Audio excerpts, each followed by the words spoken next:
Itu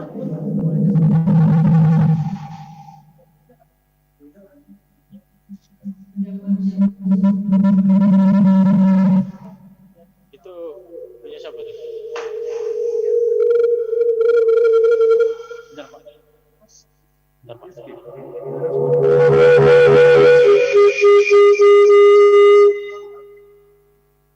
Itu Zoom siapa?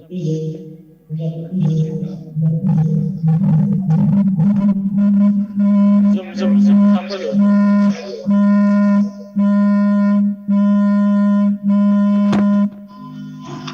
Suruh mod.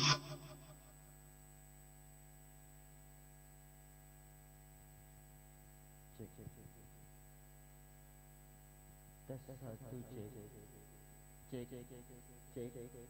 Oke bang. Halo, tes 1.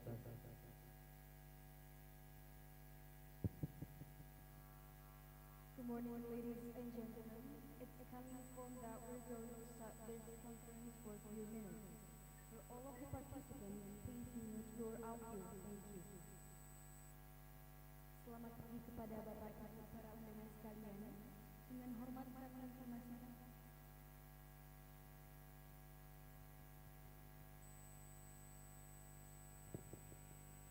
Selamat pagi Bapak Ibu para undangan sekalian. Dengan hormat kami informasikan bahwa konferensi ini akan segera dimulai. Diharapkan untuk mematikan audio Anda. Recording stopped. Recording in progress.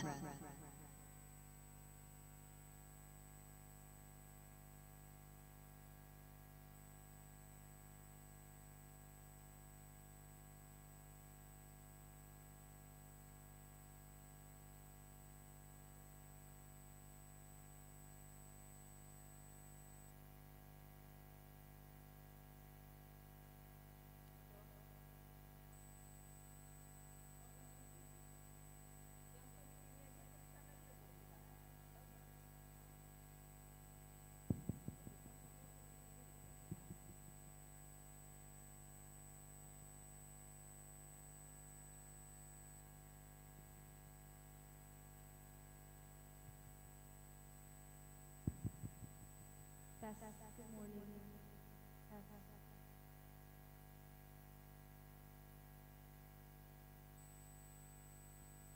Good morning, ladies and gentlemen. It's coming from that we're going to start this conference for a few minutes.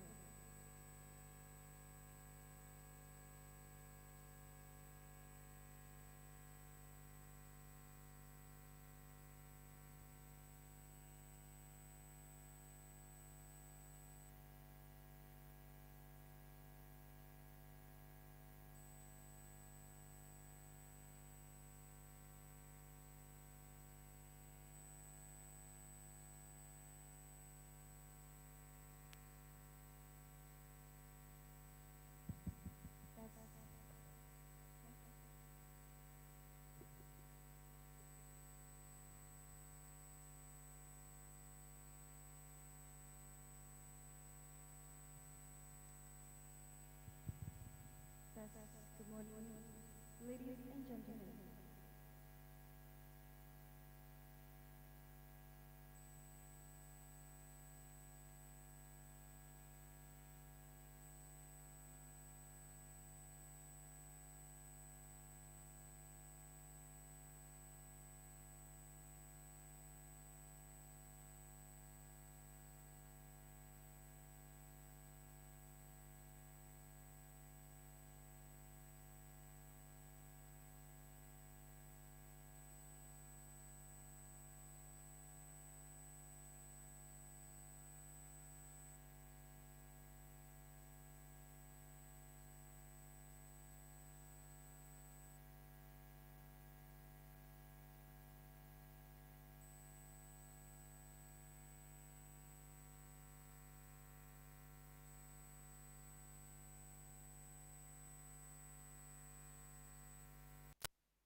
Test, good morning. Test.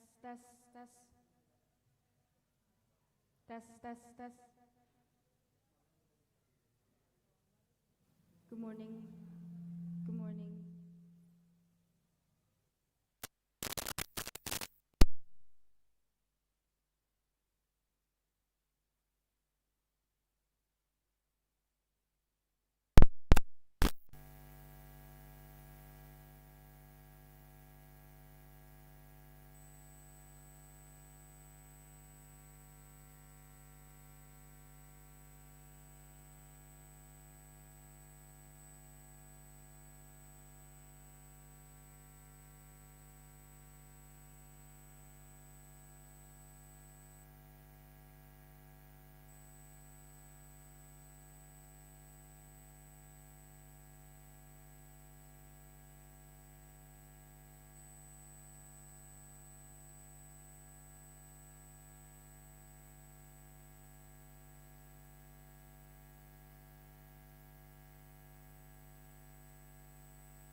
Tes, tes, tes. Good morning. Tes, tes, tes, tes, tes, tes.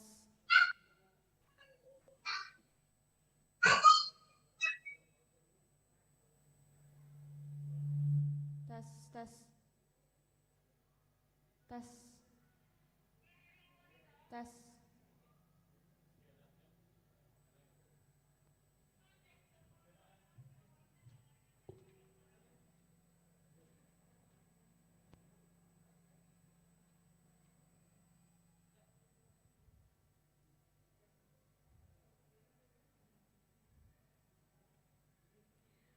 Mencari timba si anak dara di bawah sarang burung tempua.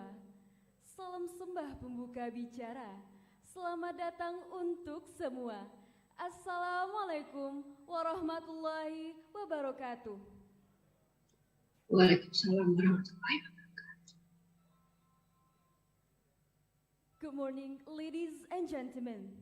First of all, let us thank to God who has given us His mercy and blessing so that we can attend Universitas Riau International Conference on Education Technology 2021 on October 14, Pekanbaru, Indonesia.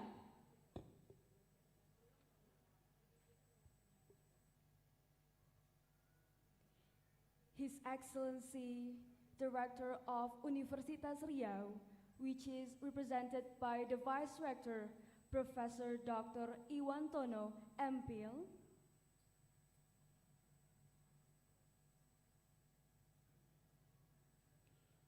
His Excellency, the Dean of Faculty of Teachers Training and Education, Universitas Riau, Professor Dr. Mahdum Adnan, MPD.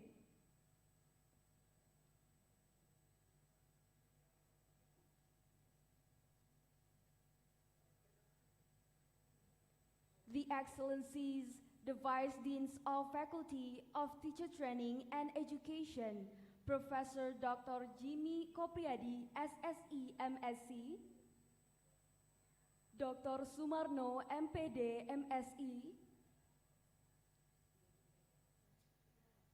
Dr. Hermandra, SPD, MA,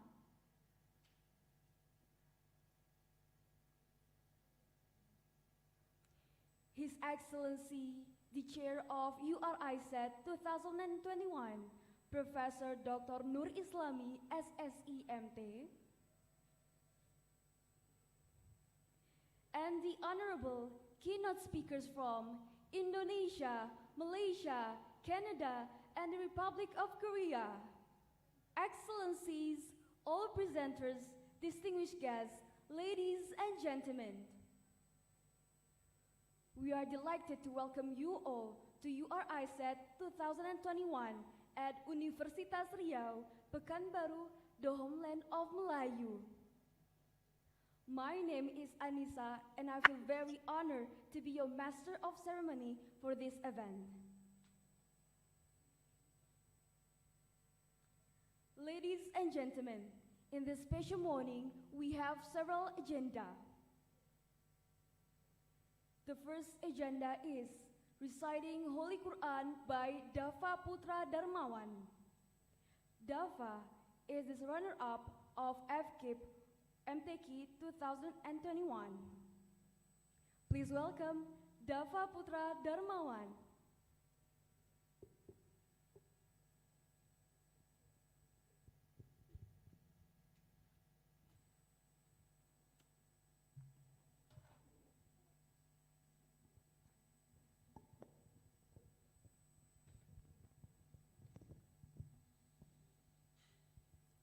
Assalamualaikum warahmatullahi wabarakatuh.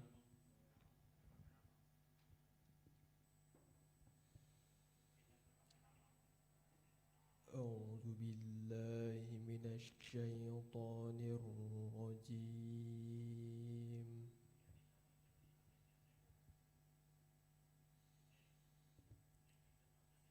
Bismillahirrahmanirrahim.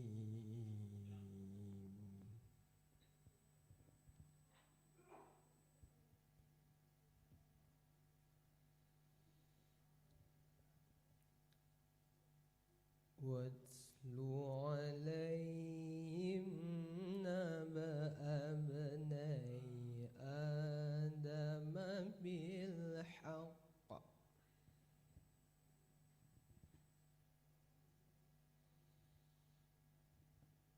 idh qarraba qurbanan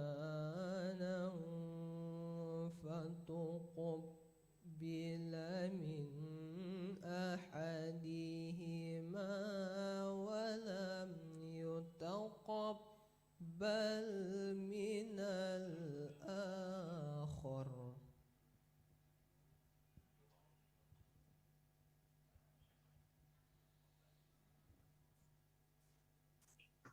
qala la aqtulannaka qala innama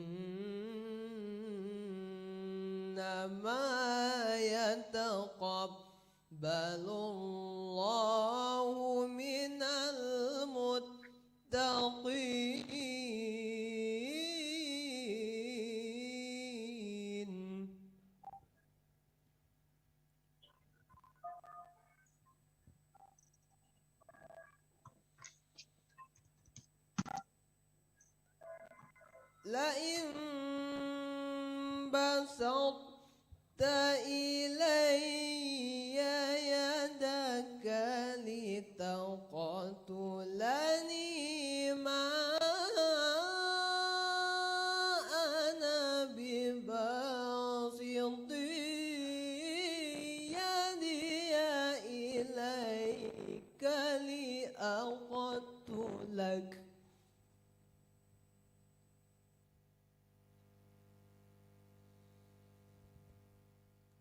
Inni akhafullaha rabbal alamin. Sadaqallahul azim. Assalamualaikum warahmatullahi wabarakatuh.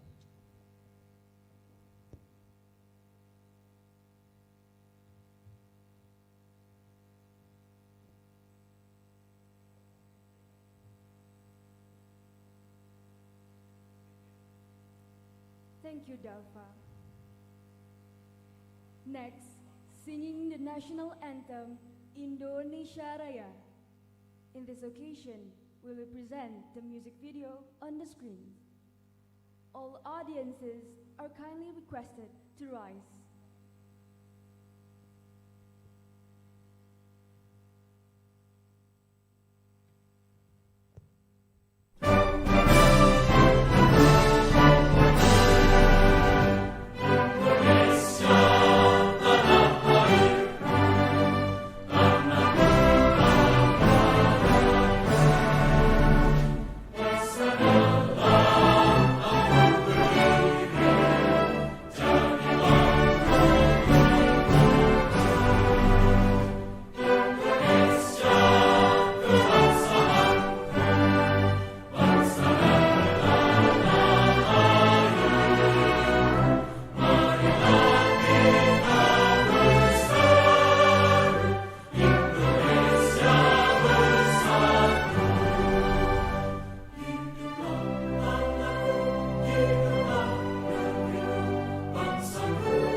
Have a seat. Thank you.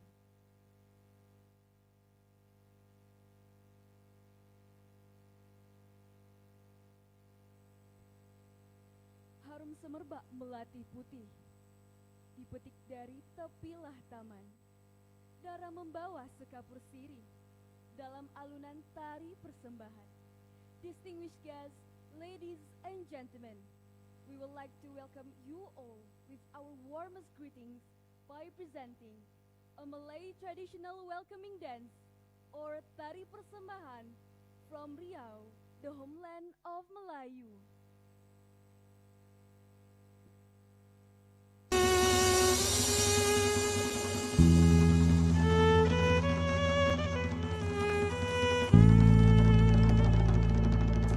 Makan sirih tepak Melayu tua, lambanglah adat pusaka Melayu.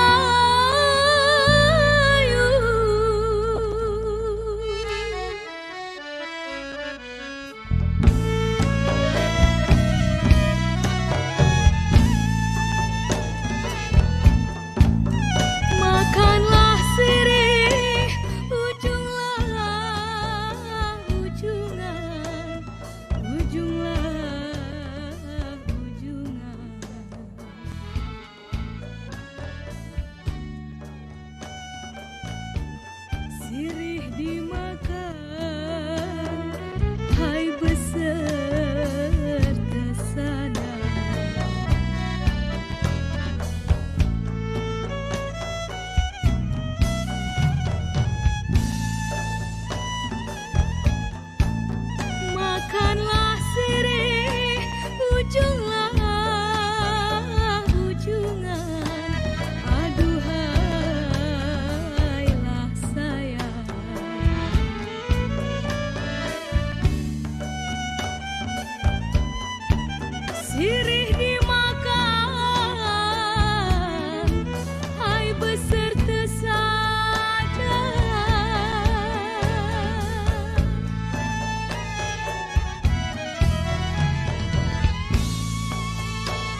Welcome to the next agenda. I am the chair of the Professor Dr. Nur Islami. Before we go any further, I would like to inform that Professor Dr. Nur Islami is an editor-at-chief of Journal of Educational Sciences. Besides, he's also being as a reviewer and associate editor of several Scopus journals.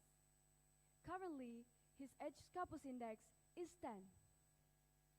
Now, allow me to welcome Professor Dr. Nur Islami.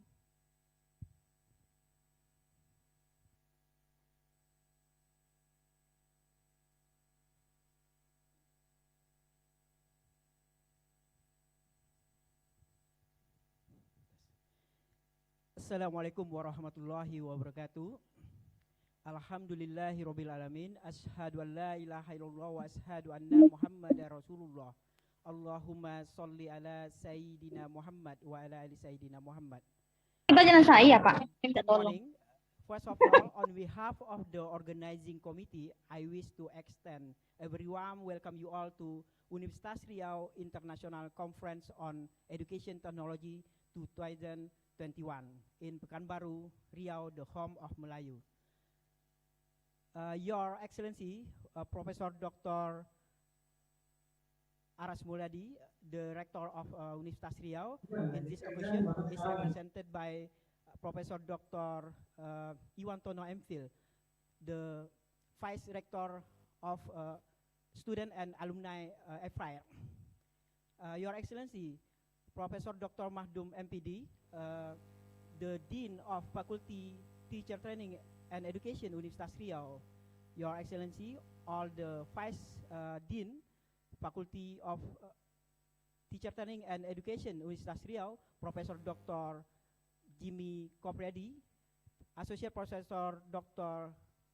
Sumarno, and Associate Professor Dr. Hermandra. The Honorable, our great keynote speaker, distinguished speaker, and ladies and gentlemen, matahari terbit pagi menjelang, burung kasuri menari-nari. Kami ucapkan selamat datang. Terima kasih berkenan hadir di conference ini. Ladies and gentlemen, the URICET committee would like to say thank you to the Faculty of Teacher Training and Education Universitas Riau for the full support and assistance for the preparation of this conference along this time. We are very grateful to all keynote speaker to attend and share their knowledge and information in this conference. And very great appreciation should be addressed to the all committee member who have kindly dedicated for both energy and time to make conference possible.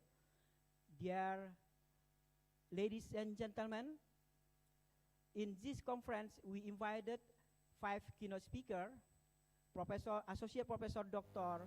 Yenita Rosa, Universitas Riau, Indonesia, Associate Professor Dr. Adelina Asmawi, University of Malaya, Malaysia, Associate Professor Dr. Armando Bob from University of Calgary, Canada, and Associate Professor Dr. Iwan Kuswanti from Universitas Pendidikan Indonesia, and the last but not least, Professor Dr. Hyo Jong So from the Iowa Human University, South Korea. Ladies and gentlemen, in this occasion, I would like to inform that the committee have received a number of 148 full paper from the China, Nigeria, Slovakia, Canada, Mexico, Vietnam, Indonesia, and then Malaysia.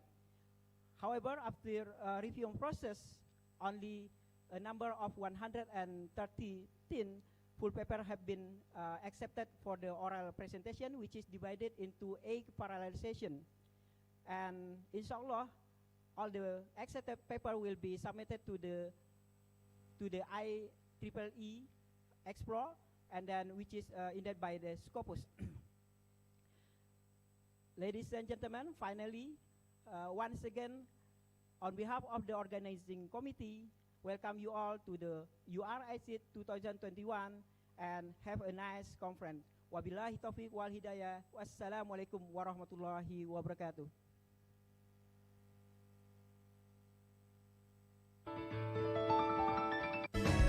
Waalaikumsalam warahmatullahi wabarakatuh. Thank you, Professor, for the remark. Now, we would like to invite the Dean of Faculty of Teacher Training and Education, Universitas Riau, Professor Dr. Mahdum Adnan, MPD, to deliver a speech. His Excellency, Professor Dr. Mahdum Adnan, MPD, the time is yours.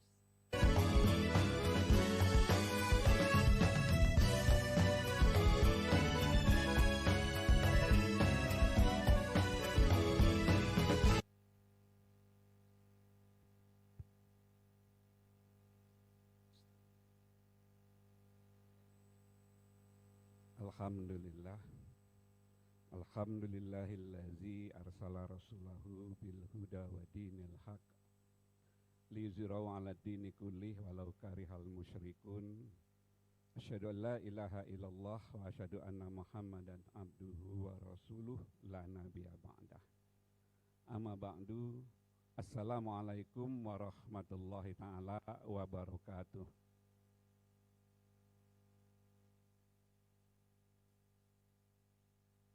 Good morning, ladies and gentlemen. Now, I would like to give you a pantun. Pekanbaru kota religi, masyarakatnya rajin mengaji. Mari gunakan educational technology untuk meningkatkan learning quality.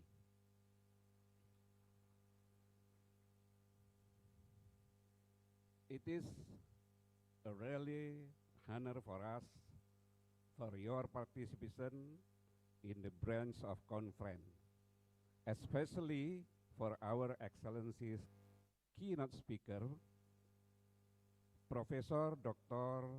Hu Jo-soo from Hua Women University, Korea. Next, Associate Professor Iwan Kustiawan PhD from Universitas Pendidikan Indonesia. Associate Professor Dr. Armando Preciado Beb from University of Calgary, Canada. Associate Professor Dr. Adelina Asmawi from University Malaya, Malaysia. The last one, Associate Professor Dr. Yenita Ruza from Universitas Riau. Thank you for your coming in our seminar. My appreciation to the Rector of Universitas Riau, who have facilitated us in preparing the URICET conference. Now, terima kasih Pak Dr. Iwan, Muhammad Iwan, terima kasih atas kehadiran pada seminar ini. Pada kesempatan ini kita dapat melaksanakan penandatanganan MOA antara Fakultas Keguruan dan Ilmu Pendidikan Universitas Riau dengan Dinas Pendidikan. Akan kita laksanakan nanti setelah acara ini selesai. Terima kasih Pak Dr. Iwan yang telah berhadir di tempat ini. Next, my appreciation for Professor Nur Islami and the team. You are the best. You have an excellent teamwork. So the URICET well done thank you. Don't forget to keep it on for the next year conference. Thank you, Pak Nur Islami and the team. Thank you for a lot of everyone who have coming in opening ceremony of URICET that hosted by FKIP UNRI. Everyone, our theme is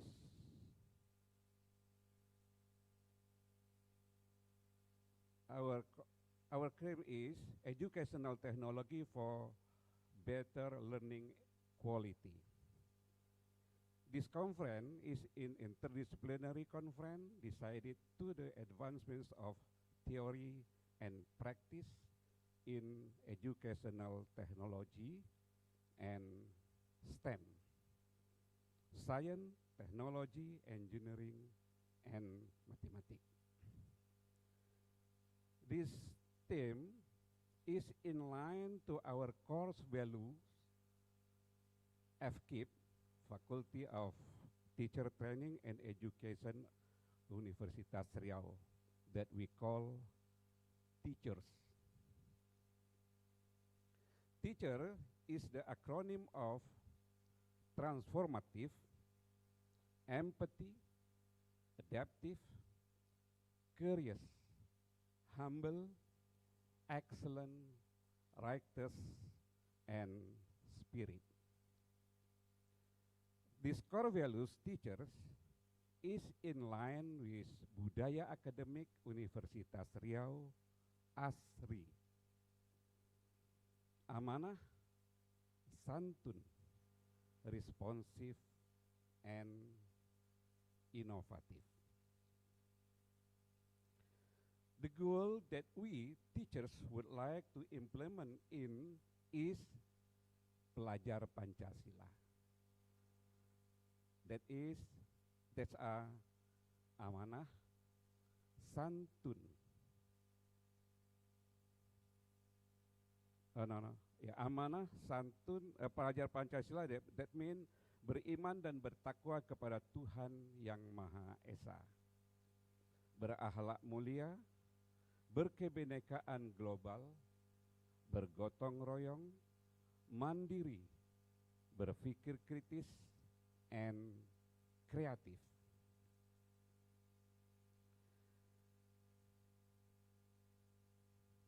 We, lecturers, expected for sharing experience of academic from science, practices, researcher all around the world will lighten FKIP later on. Thank you for your coming. For closing statement, I will give you one pantun. Pisau dibuat si pandai besi, besi ditampa sebagai sedari pagi. Selamat datang peserta konferensi, mari kita semua bersinergi. Thank you very much. Assalamualaikum warahmatullahi ta'ala wabarakatuh.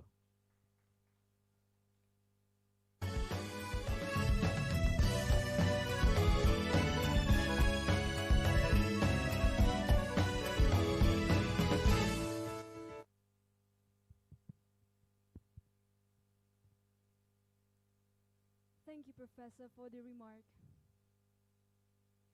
Continuing to the next speech, we would like to request the honor for the Vice Rector of Universitas Riau, Professor Dr. Iwantono MPhil, to deliver a speech.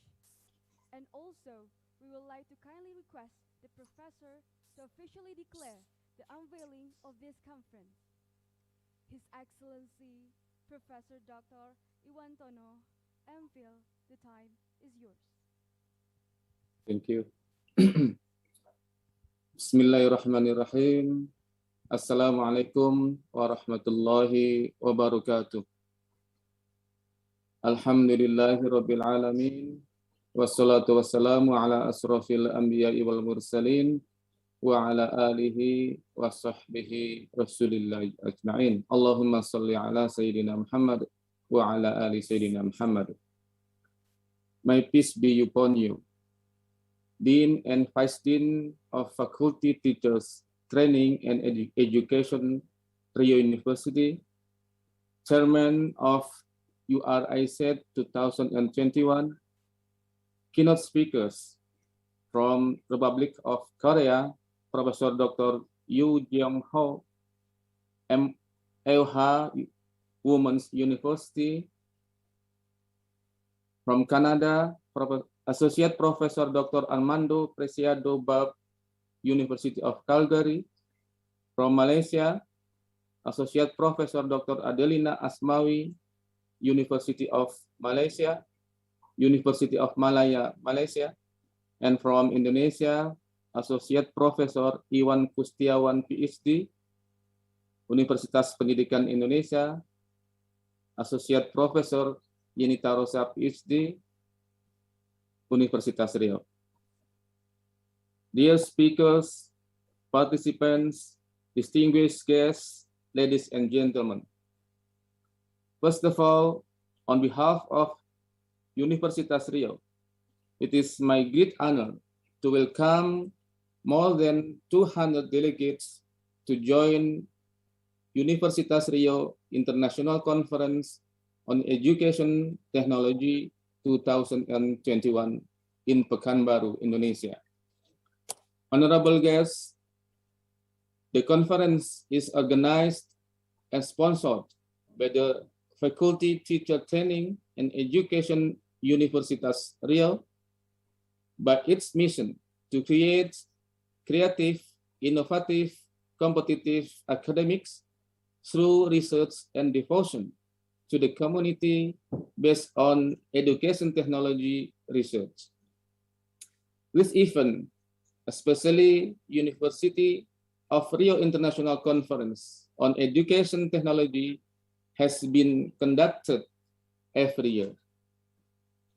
An international academic conference is one of the best gathering platforms to expose and disseminate research findings, as well as receiving feedback from those working in similar field, as it is the place where professionals from academia, practitioners, and government can exhibit their research work to the public, gain new knowledge and exchange ideas, and establish new networking. Hosting international conference is in line with the policy and strategy of Universitas Riau in terms of promoting outcomes of the research to national and international academic and related communities. In addition, the university also supports its staff to present the research at the international level. Dear delegates, today it is extremely important to have understanding of educational technology. This is because the education should apply the right technology in their practice. This international conference, 5 keynote speakers and more than 100 contributed papers will bring you up to date in all topic area of modern educational technology to address solution for global challenge in education. We are honored by the exceptional response to the conference and the number of contributions you have made this event possible. We thank you for that and very special recognize the incredible work that committed and volunteers have done to organize the conference today. We will do our best to make your stay success, useful, enjoyable, and unforgettable. Finally, by saying Bismillahirrahmanirrahim, we officially open URICET 2021. Welcome to the URICET 2021 in Pekanbaru, Indonesia. Assalamualaikum warahmatullahi wabarakatuh.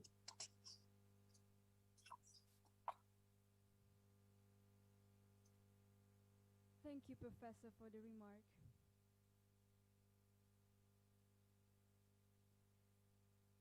Now, performing dua that will be led by Dr. Jismulatif. Please welcome Dr. Jismulatif.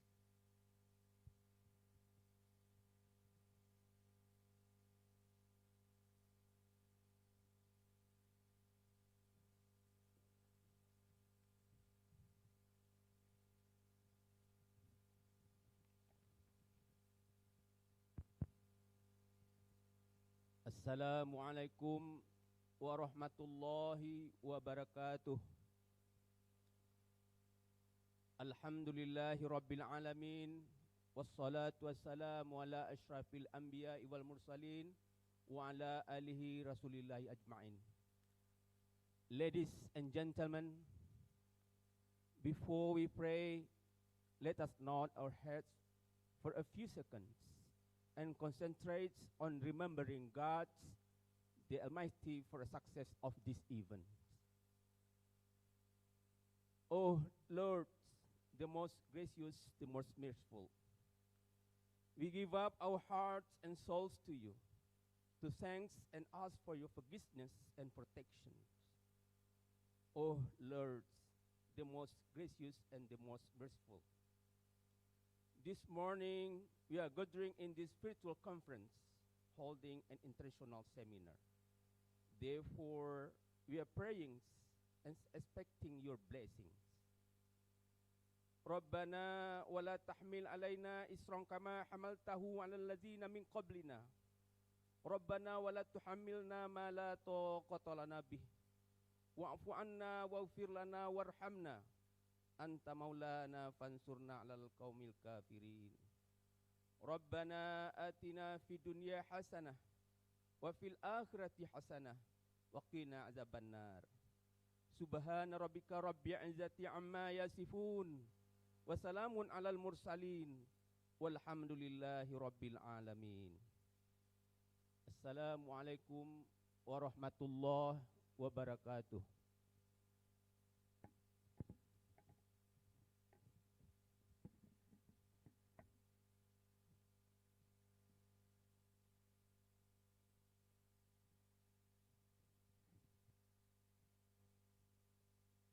Thank you, Dr. Jismulatif.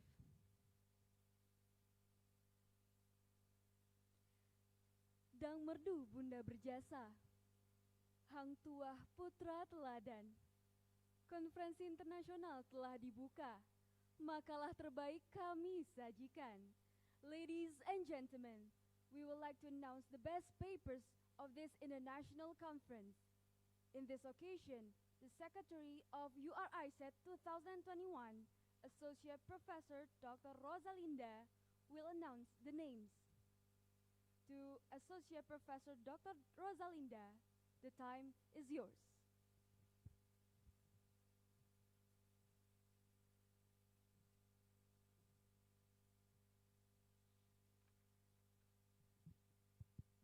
Assalamualaikum warahmatullahi wabarakatuh. Good morning, ladies and gentlemen. We have selected two categories of the best papers, student and professional categories. The selection was based on the faculty contribution and paper presentation. All the names mentioned will be shown on the screen. Student category, Bella Pratiwi et al., Universitas Riau, Indonesia.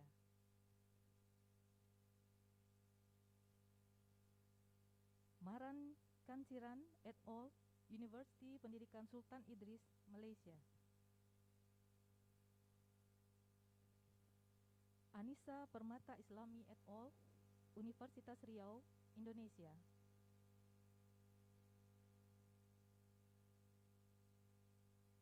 Next, professional category.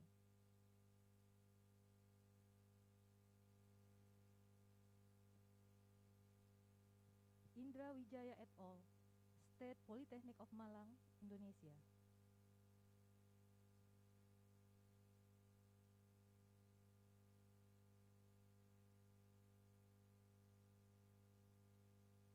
Muhammad Nasir et al., Universitas Riau, Indonesia.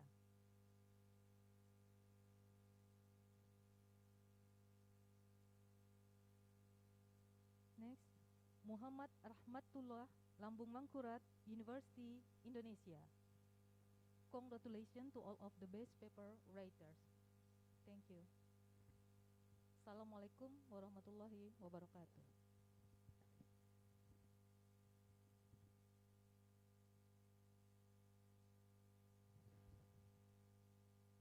Thank you, Dr. Rosalinda.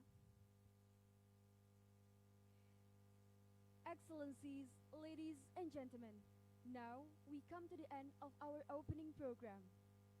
On behalf of URICET 2021 committees, we would like to express our deepest gratitude to all of the contributing parties, the Vice Rector of Universitas Riau, the Dean and the Vice Deans of Faculty and Teachers Training and Education Universitas Riau, the Chair of URICET 2021, the keynote speakers, all presenters, and distinguished guests. I would like to close this program with a pantun. For your information, pantun is a Malayan form of repetitive poetry. So, here's the last pantun.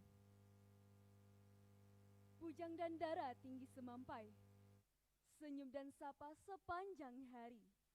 Konferensi internasional telah dimulai, menaikkan taraf pendidikan negeri. Assalamualaikum warahmatullahi wabarakatuh.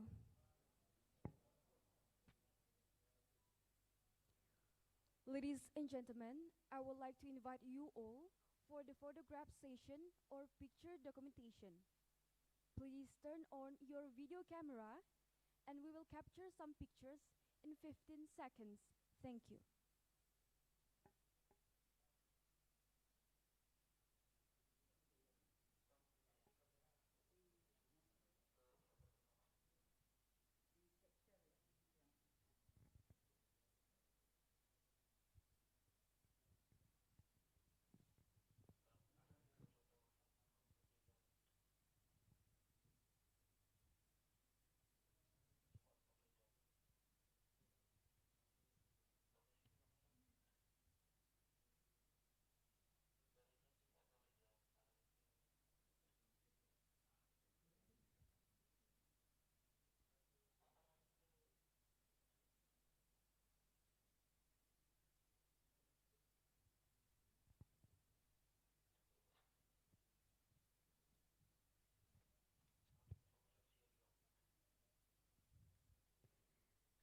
Next, Memorandum of Agreement. Udah, betul, belum? Faculty of Teachers Training and Education, Universitas Riau, and Education Board of Indragiri Hilir Regency. In line with this MOA will be signed by both parties. The Dean of Faculty of Teachers Training and Education, Universitas Riau, Professor Dr. Mahdum, and the Head of Education Board, Indragiri Hilir Regency, Professor Haji Muhammad Irwan MSI.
Ladies and gentlemen, we have a short break in 10 minutes in order to have a transition to our next session, which is the keynote speaker's presentation.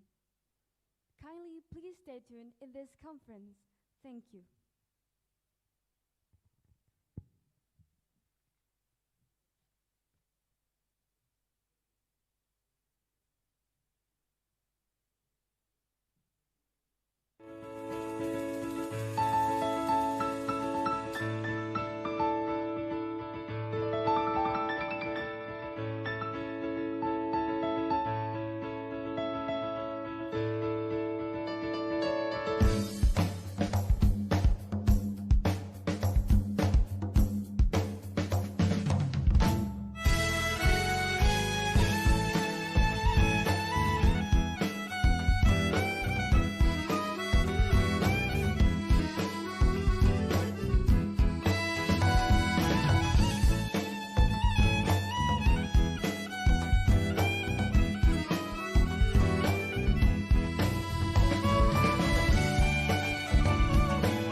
Sesi pembukaan acara conference pagi ini, kepada semua tamu undangan dipersilahkan untuk mencicipi refreshment yang telah tersedia di pojok kiri belakang. Selamat menikmati.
Ladies and gentlemen, it is the time for the keynote speaker session.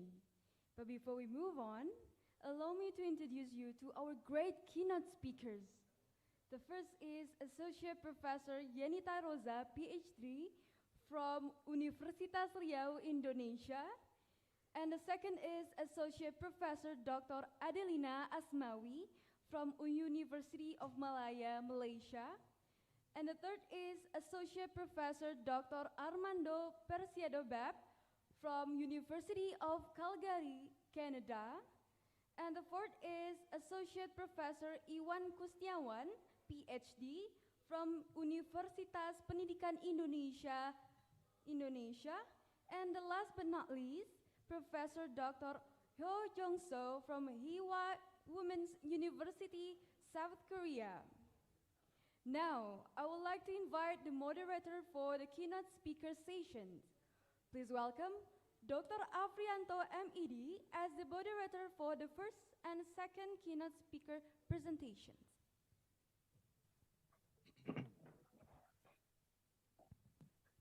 Okay, let me check sound first. Am I audible, audience?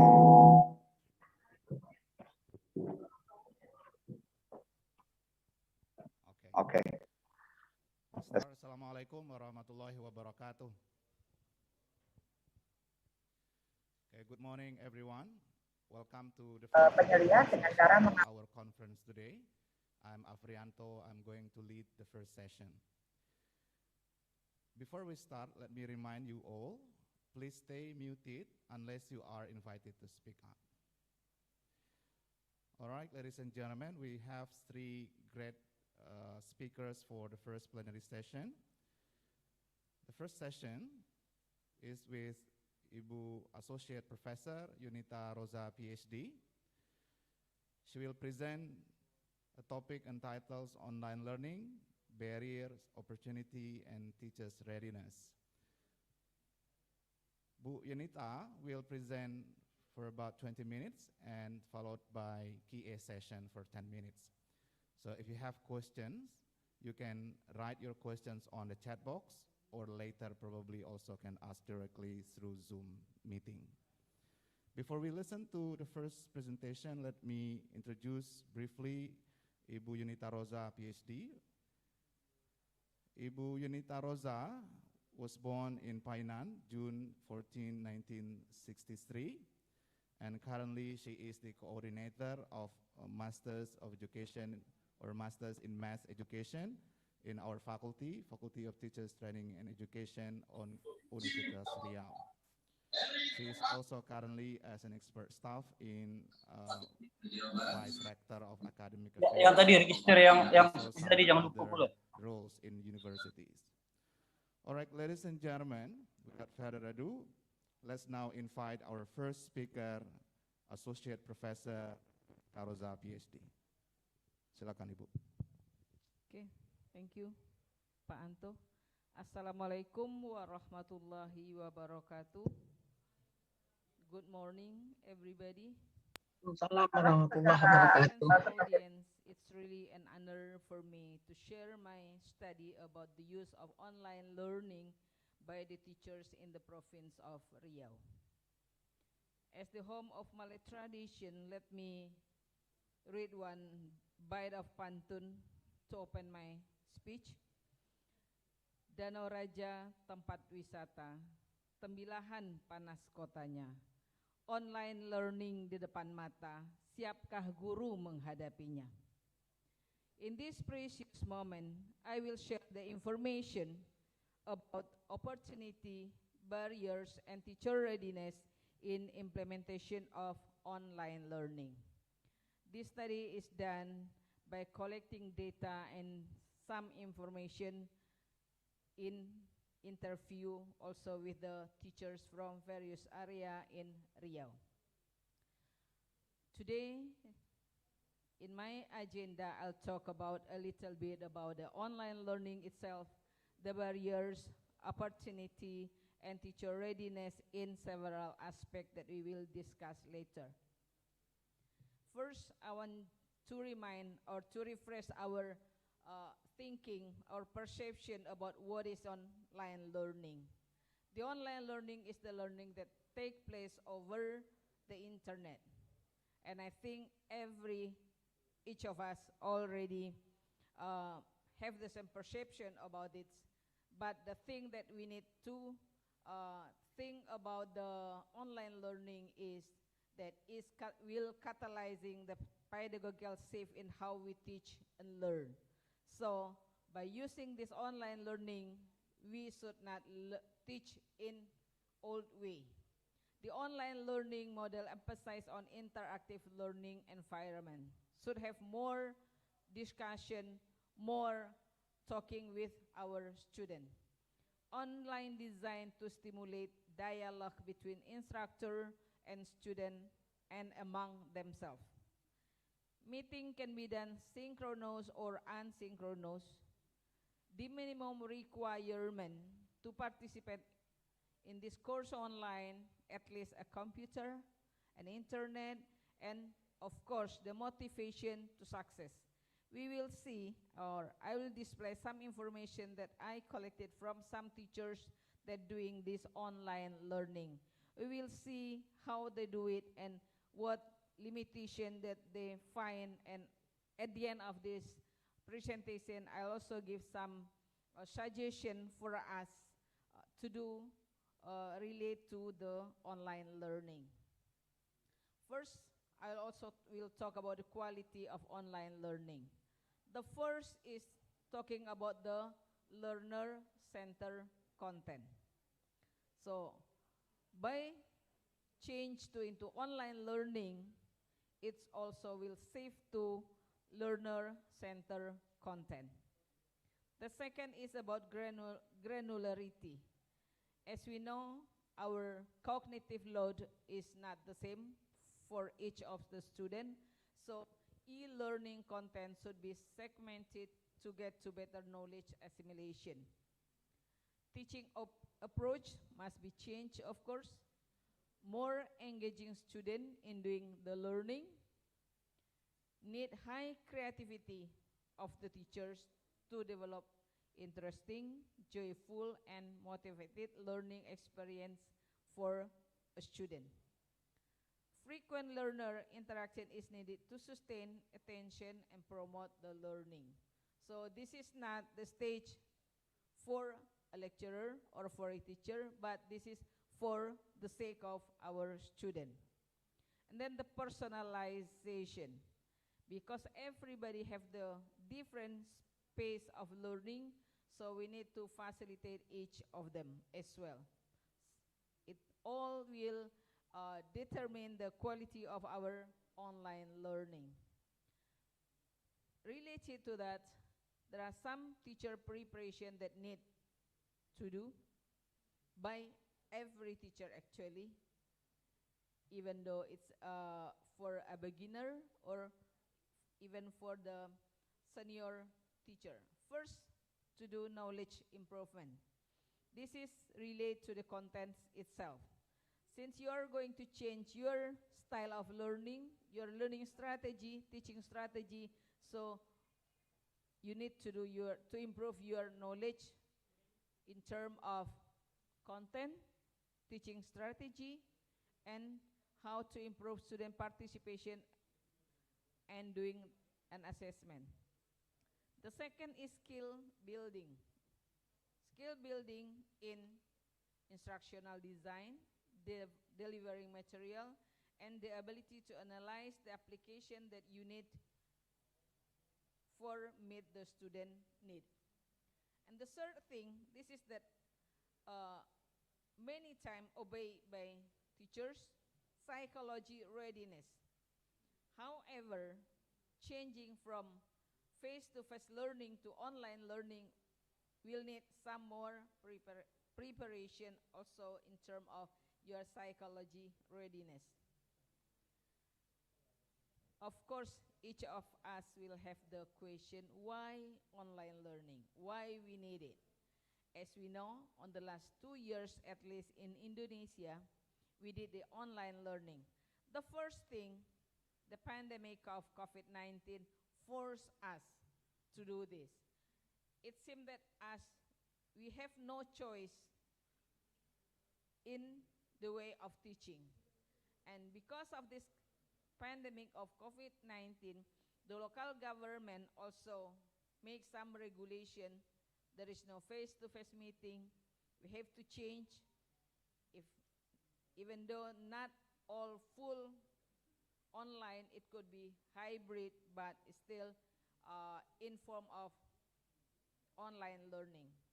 And then the technology innovation itself also help us to do this online learning. And the thing that very important to us is the need of student itself. As we know, the student at this generation more familiar than us to the technology. So it's helped us to do this online learning. It is not about a choice, but it's a must because of the condition that we had. Anyway, of course, the change will give us a good opportunity as well as the barriers to face. The first thing when we talk about opportunity, it's opportunity to enhance our learning. Hopefully the technology will help us to make a student learning better, and of course it will need an innovative teaching. It will not be happen without innovative teaching. It will give us opportunity to have a good interaction with our student, and also improve our administration, because computer help us a lot with us many kind of administration. But anyway, maybe in all over the place in Indonesia especially, we have more or less the same barrier in our doing this online learning. The first is internet capacity. It sometimes do bother us in doing our online learning. Technology facility, we will see later the data, how the student learning from the gadget, not from the Android, not from the laptop, still being a barrier, and the capability in using technology itself. The teacher, the student, will still need help in using this technology. And then in this research finding, I will talk about the teacher readiness. I'll talk the teacher readiness in terms of the use of application for learning design, the use of application in delivering teaching content, the use of application for classroom management, and also for the assessment. Indeed, all the teacher did all of this aspect in various way, in various level. So anyway, when they are talking about the online learning, in some of our interview, it seems the change in the way they teach, not yet the change the way they make the student get the topic. So there's still the barrier for most of the teachers. This research is done by having a questionnaire interview. It's involved a teacher from Department of Bahasa Indonesia, English, Science, Social Science, and Mathematics. There are 57 teachers that being interviewed for this collecting information. And now we also talking about how was a student respond. As I mentioned in the beginning, the student at this stage is very familiar with the technology. They do happy learning with technology, but in fact, when we come talking about the outcome of the learning, they still not get the good result. So they do happy learning by technology, but not yet for the assessment result. So that's what we found from this study. If we look at the student feedback at the purple one, most of the students said they do like the learning by technology, the online learning. Later, we will compare with the result of the learning. So only part of the student that said, yeah, I do, but sometimes I don't. So it's really not get to the point where the target of the learning is the outcome itself. If we are talking about the application used for online learning, the most used application is WhatsApp application. This used most by the teacher. It seems like all of the teacher use it as part of their application for online learning. And the next thing is Google Classroom, and followed by Zoom. So some of the teachers do use the Zoom for their application for their online learning. When we are the teacher being asked about the application used for delivering material, we see here the most of the application being used is still WhatsApp, followed by PowerPoint. So when we are talking about the online learning, the LMS still not get what we want in online learning. You can imagine teaching mathematics by using WhatsApp application. What can you do with a WhatsApp application in teaching mathematics? But at least teacher did use online learning. The teacher also used the video for their learning. There are 3 main applications that they are using. Video presentation is from PowerPoint, YouTube, and KineMaster. So some teacher did develop the video by themselves, but most of the teachers try to find the video from the internet, such as from YouTube, that they think can be used in their class, and then they use it for delivering their material. The teacher also have a discussion with a student, but most of discussion is by using a WhatsApp. So sometimes I was asking them, what is a different have a discussion in a regular thing and discussion in your teaching material if you are discuss it with WhatsApp. So let's say they use a video call. Maybe it's can only take up to 8 students in a discussion. But the reason is because the most available application even for student is WhatsApp.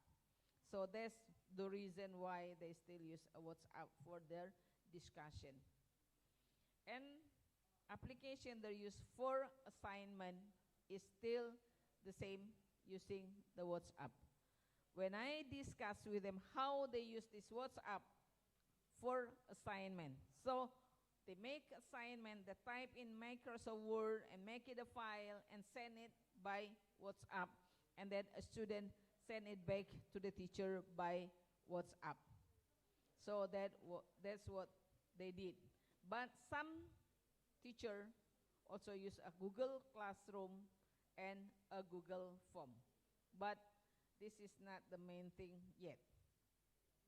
And for assessment, there are various applications that being used.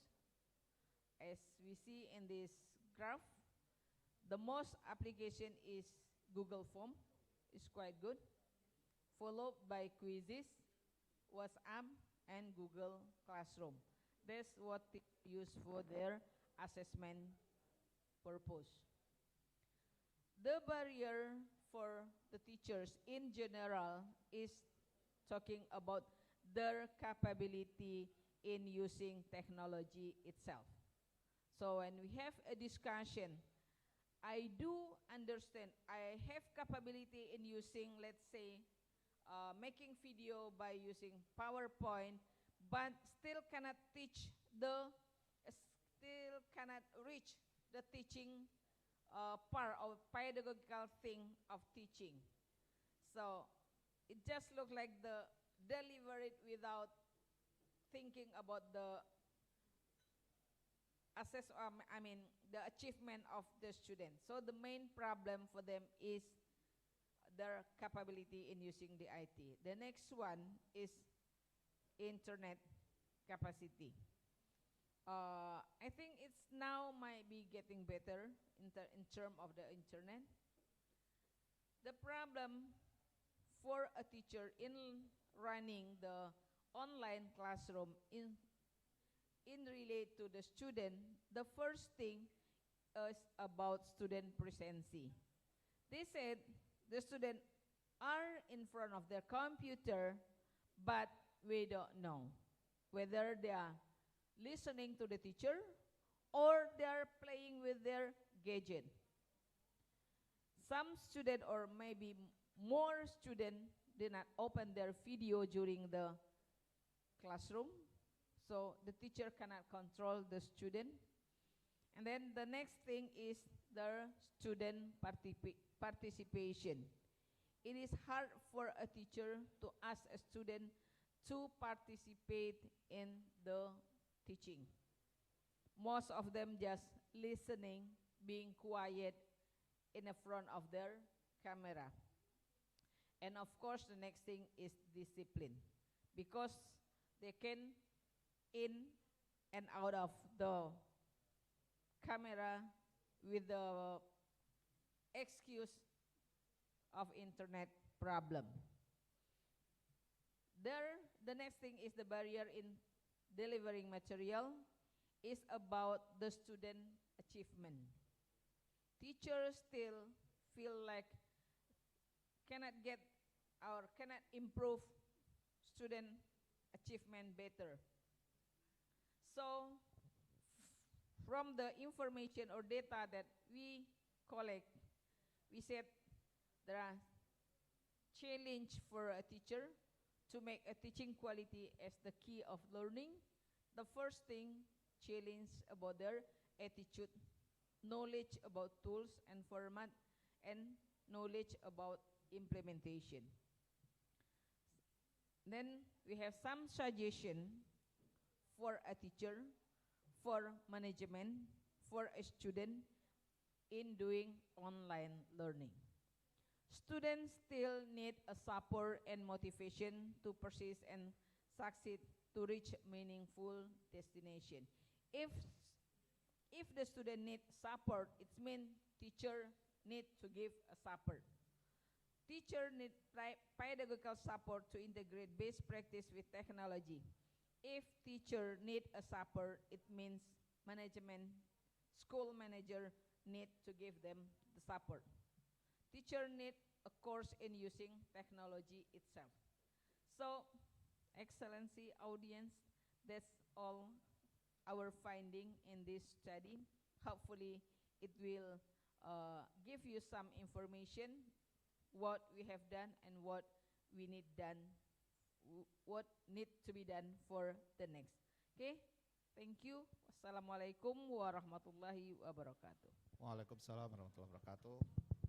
Yes, thank you, Associate Professor Yunita Rosa, PhD, for the presentation. As I said, everyone, we have about 5 minutes for Q&A session. So if you have question, you can raise your hand in your Zoom application or write your questions on the chat box. Yes, please. Simply raise question or click the raise hand button on the Zoom meeting.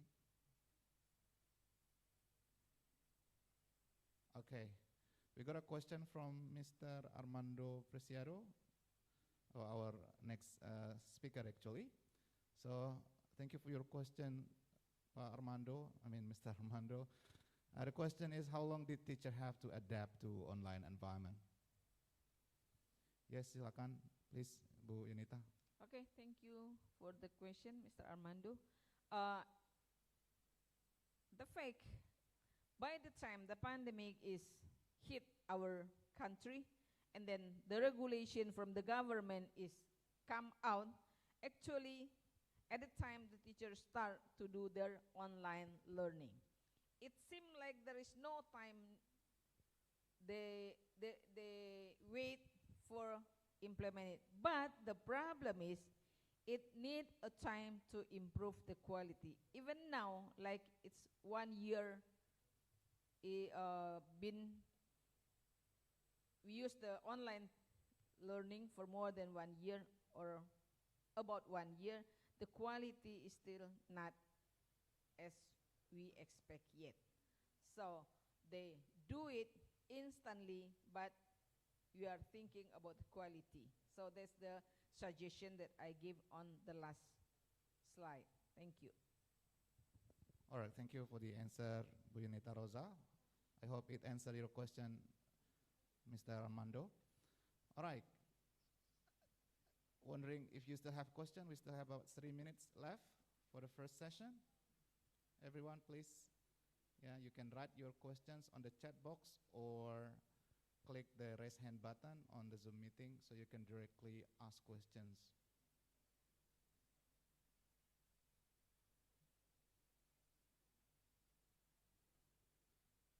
One, two, three.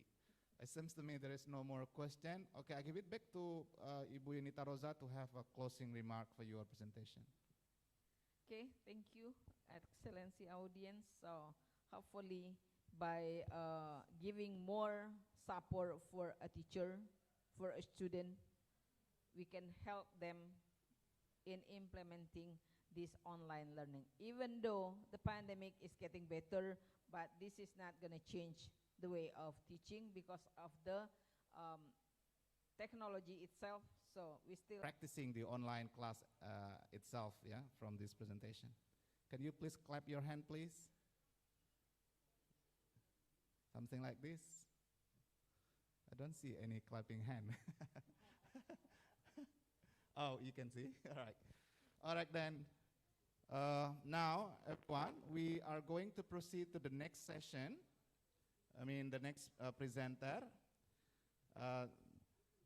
The next speaker is Associate Professor Armando Paulino or Dr. Preciado. Recording in progress. I'm sorry if I don't pronounce your name well, sir. Let me also introduce him briefly. Dr. Preciado Bab is now the Director of Math Minds Initiative in Werkland School of Education, University of Calgary, Canada.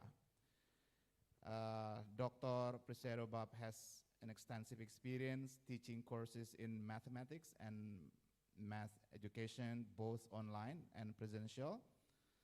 And among the courses he has taught in education, there have been a strong focus on technology and education, such as STEM education, educational technologies, teaching language and technology. He did his PhD in mathematics education in 2011 from Faculty of Education, Simon Fraser, University of Canada. And in today's presentation, he is going to talk about the myth of neutrality in technology. Hello, Mr. Armando. How are you there? Yes, I'm here. All right. Now, please welcome Dr. Armando Preciado Bab for his presentation.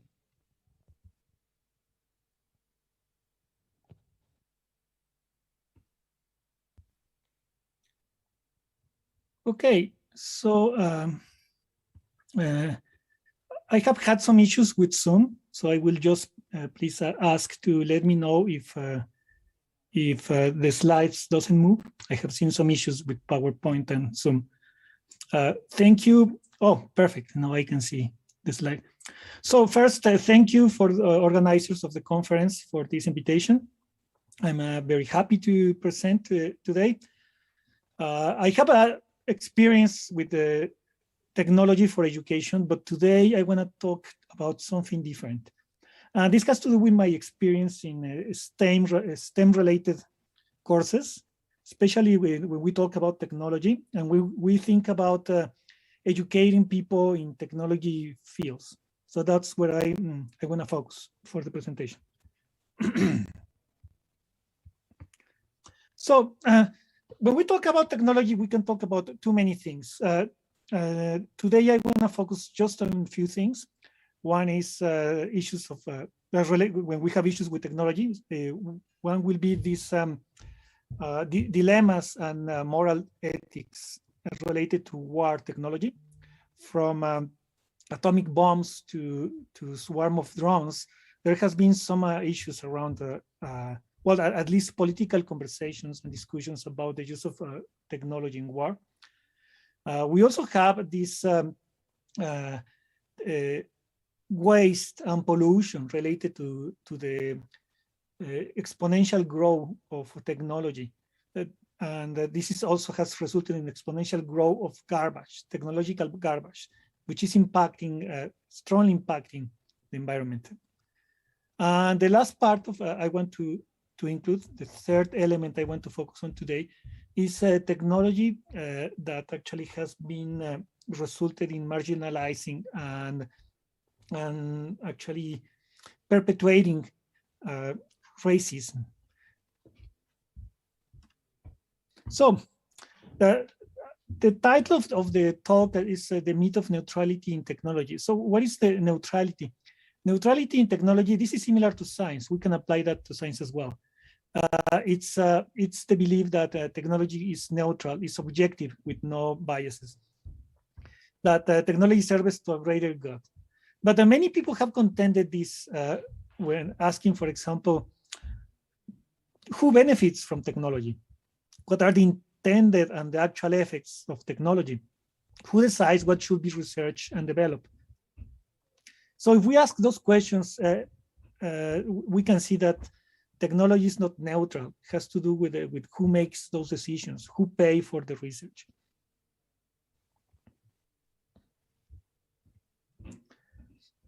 So before I move forward, there's something that I find important to indicate, which is my context. So I'm from North America. I was born in Mexico, and now I'm living in Canada. So I'm from extreme to extreme in North America.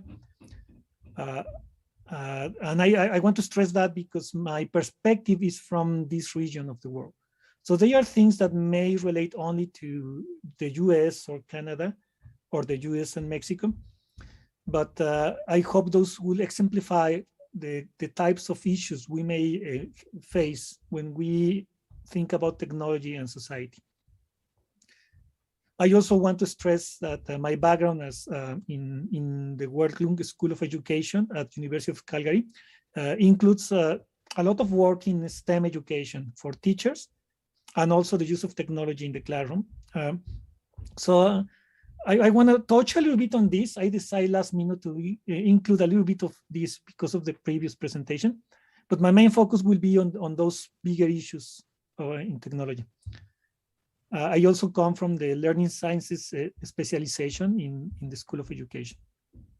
So again, for me, this is important because I will expect some differences, cultural differences from different regions in the world. So things may not be the same as where you are working, but I hope this presentation will bring some ideas and things to think about in your local contexts. So I would like to start with this question of who is investing in technology. And this is a large question. I would like to start this. I will address this at the global level. So there's a website from UNESCO that it has a lot of data. This is a way of representing the data. In this moment, I'm not getting to the numbers, but those are the top 15 countries that are investing on research and development around the world. The circles mean how much they are investing. This is a double way of presenting data. The other part shown here is how's the business sector involved in the investment in research and development. I will get into these details soon. Before that, I just want to mention that the website also has some the website stresses the number of female researchers as opposed to male researchers. And I noticed that about 3/4, they are the 3/4 male researchers compared to 1/4 female researchers globally. And that's more or less reflected in almost every country that brings this information. So that there's a need for diversified in the field of technology and innovation. Now, I want to show something interesting. I will want to go back to the question of who is paying for education. And basically, the answer is the business sector. If you go country by country, they usually we have the business sector, we have a non-for-profit, we have universities, and we have government. And by far, in most of the countries, it is the business sector who's investing in education. And that brings some ethical and moral dilemmas. For one side, it's actually good. We have people invested in technology and the development of technology and innovation. But by the other hand, is this is for business. So they are going for profit. And going for profit not necessarily is reflected on what we need as humanity. In fact, many of the crises, the global crises we are in, are results of the corporative sector. So here's again, my main point here is it is the business sector who is investing sometimes close to 80%, depending on the country, but it's in most of the cases is above the 50%. Now, I want to go back to the point of technology and politics. In this case, it's technology assessment, and this is a paper that just published 2 years ago. It reflects mostly what is going on in Europe, but the main point is about technology assessment institutions in different places. And this is related to politics because, and they actually claim that it cannot be neutral. This is all politics, and this is not a bad thing. This is just how things are. And this is particularly reflected, for example, when we can tell some companies that perhaps what they are doing is not good for the environment. And sometimes the government may be able to intervene, but we have these technology assessment institutions. And the paper brings this position that technology assessment institutions need indeed figure out innovative rationales and methods to democratize technological choices, facilitate interactions among experts, lay people policymakers, and embed deliberative and participatory modes of democracy. So this focus on democracy is an example of how the politics is involved, in this case, in technology assessment.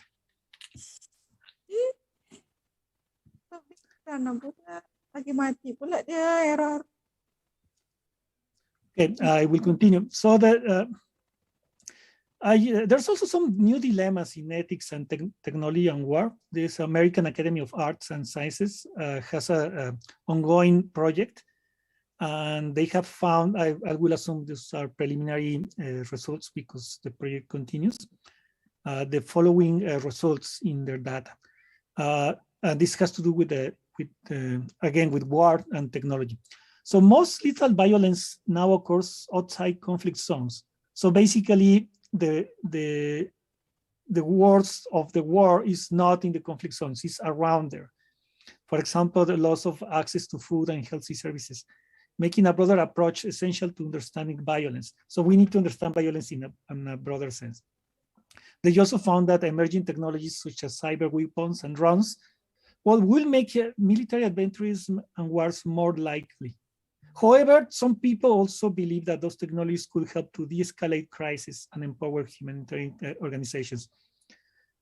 This is more connected to technology. And lastly, international law is essentially silent on the status of fighters in asymmetric conflicts where some country or one party has far too much technology advancement advancement in war technology compared with the other part.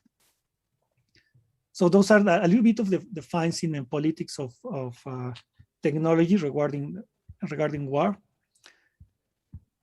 The next one has to do, I will get in a second, but it has to do with this idea of a circular economy versus linear economy, which is this framework that the investment in technology should consider the circular economy, which actually focuses on reuse, remake, and recycle to avoid dispose on pollution.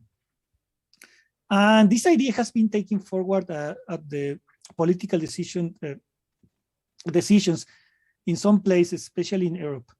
For example, in France, now there's just last year there's this new anti-waste law that actually encourages or focuses on long consumption of no renewable resources, the use of waste as a resource, products that have a longer useful life, the recycling of 100% of plastics, and less wastefulness. We also have in this very same idea of trying to reduce the technology waste. The European Union also has proposed a mandatory USB-C standard for all devices, including iPhones. This is just recently. They also just announced that they are seeking to ban oil and gas explorations in the Arctic. And those also, this just came in the news in the recent days. So those are examples of how the political environment is actually the discourse around technology, and this actually has an impact on the business sector. Now, I want to go to the third topic I announced at the beginning, which has to do with the race, this is more about marginalization and injustice that comes from technology. So here I have two examples. And in 2016, there was a huge call in the news that Google went racist. And it's not Google, it's actually the result of the algorithms, not the algorithms themselves. The result of the algorithms actually end up replicating racist stereotypes. So this is was found when someone actually Googled 3 black teenagers, and then these same people Googled 3 white teenagers. And he found that in one side, when it's about black teenagers, this is they end up with photographs from police records. And when it was about white teenagers, they end up with these happy faces people have been found. So how did that happen?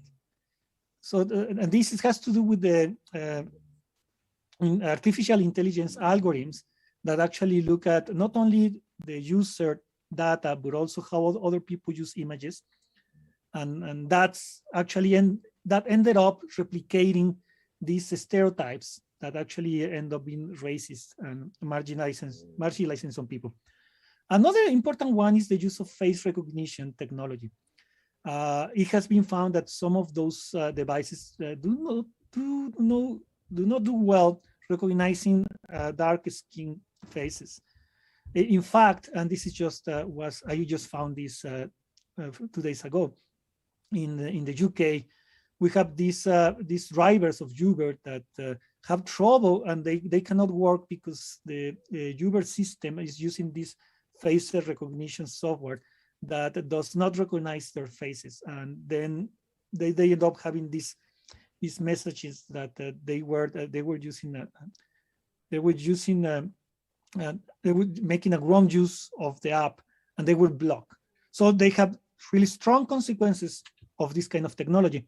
And those are just 2 examples I want to mention. But in the case of United States, where they are using artificial intelligence technologies also for example, for job seeking or people who are hiring people use hire these companies that use artificial intelligence to select people.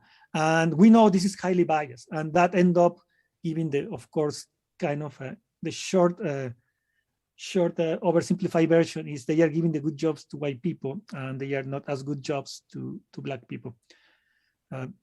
They also talk about similar things related to surveillance and related to technology that it has been used to marginalize people and actually is strongly racist. For example, they use technology to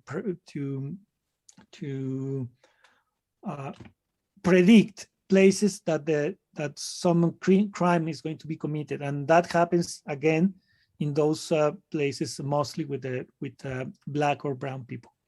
So those technologies replicating these stereotypes. So perhaps the design of the algorithms is not racist, but the result of the system, it ends up replicating racism and some marginalizing practices. Now I want to get a little bit into what are the implications for the education sector. And here I want to start thinking about universities first. I want to make a connection to pre-university education as some addend to this presentation. So the 21st century skills has been something that many people have defined in many different ways. You can have too many definitions. And I went through these skills in the technology sector. And this is one of the things I found that actually are consistent with different places. Of course, coding, they need to know how to program, big data management, communication, social media, critical thinking, project management. Something I want to stress is those are now considered as part of the technical skills as opposed to soft skills. This has become part of what the industry is actually valuing in new hires. So in education, we need to pay attention to this, not only the technical skills, not only the science skills. Give me a second, I see. Okay, thank you. Now, after what I presented today, I would like to propose some as ideas for the technological education. And here I'm thinking mostly about university education, but some of those ideas also apply very well in at school pre-university education. So one is incorporate as part of in the courses, through the courses or perhaps in a different course, some elements of social responsibility to technology education as one of the 21st century skills. Also think about problem identification. And the example I have here coming from Mexico is whether Donald Trump decided to invest only on border control, or think about what is the root of people that are trying to migrate. They are migrating because of social issues and economical problems and sometimes war situations. So if you can build a border, you can build a wall, but if you don't address the real problem, that's only addressing a consequence of the problem.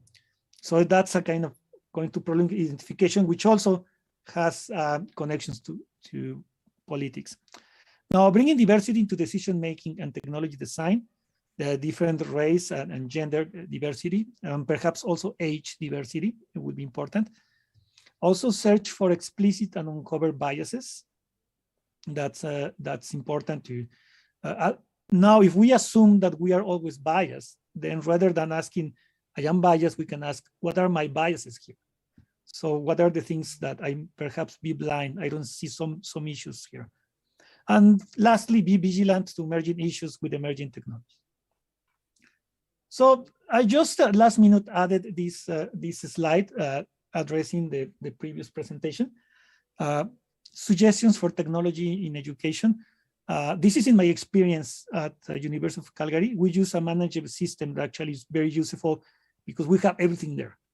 We do assessment, we have the content, we have the communication with the students, everything in one system. That works pretty well. Now we also incorporate interactive presentations. There's a Mentimeter or Socrative that allows to present and ask questions at the same time. That's very actually engaging, and the teacher can check right away who's participating and who's not. because students they need to answer to quick questions that the teacher can ask during the presentation. And finally, keep constant communication with students in both synchronous and asynchronous presentations. So those are things that I've seen that work well in my own teaching. And I also teach mathematics, so this has connected a little bit with mathematics. And that's all. So I will be happy to answer any question or listen to any comment to this presentation. Okay. All right, thank you, Mr. Armando, for the great presentation. So Armando talk about some bigger issues in education, including some, what is it? Yes, some racisms, yeah, as you have mentioned, Armando, in technology. It's a very interesting presentation, Armando. All right, everyone. As I said, if you have questions, you can simply write your questions on the chat box, or you can press the... So I see a question in the chat from Dede Dude. Thank you for your question.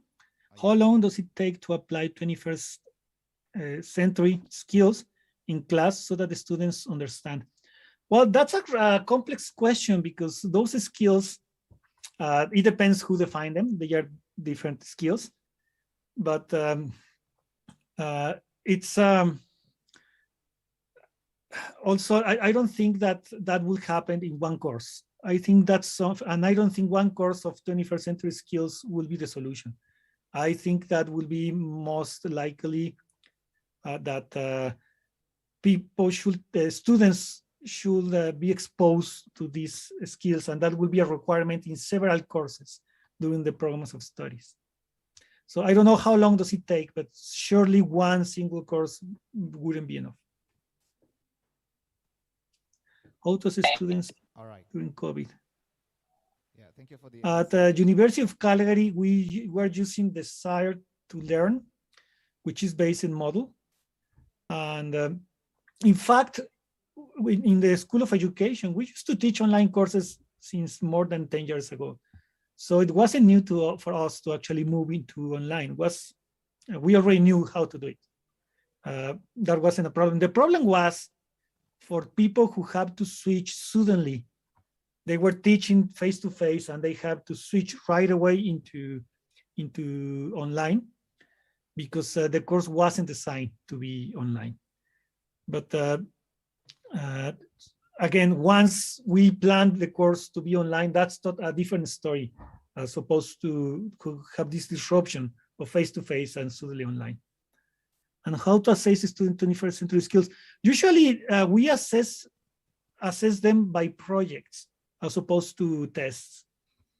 So we embed a lot, for example, in STEM education, sometimes students do robotics and they have to create a robot that will address a social problem.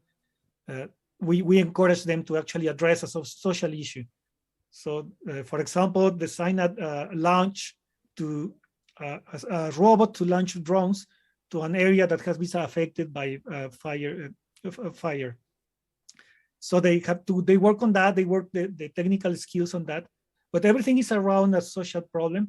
And they also have to communicate, they have to work as a team, and they have to go through all the design process. All right. All right, ladies and gentlemen. Thank you for your answers, Mr. Armando. Because of the time, I think we come to the end of your session. Yeah, I would like to let you also to give the... I'm just typing the name of the platform we use it's in general, University of Calgary, Desire to Learn, often called D2L. Okay, Desire to Learn, all right. All right, Bapak Ibu, ladies and gentlemen, so we thank again Pak Armando for his great presentation. Let's give a round of applause for Mr. Armando. Yeah, far away from Canada. What time is it now in Canada, by the way, Pak Armando?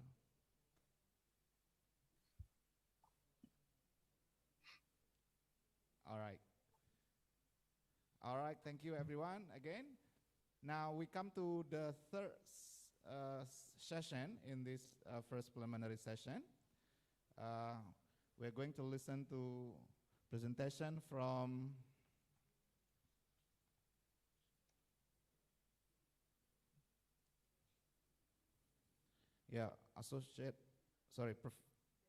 Professor Iwan Kustiawan.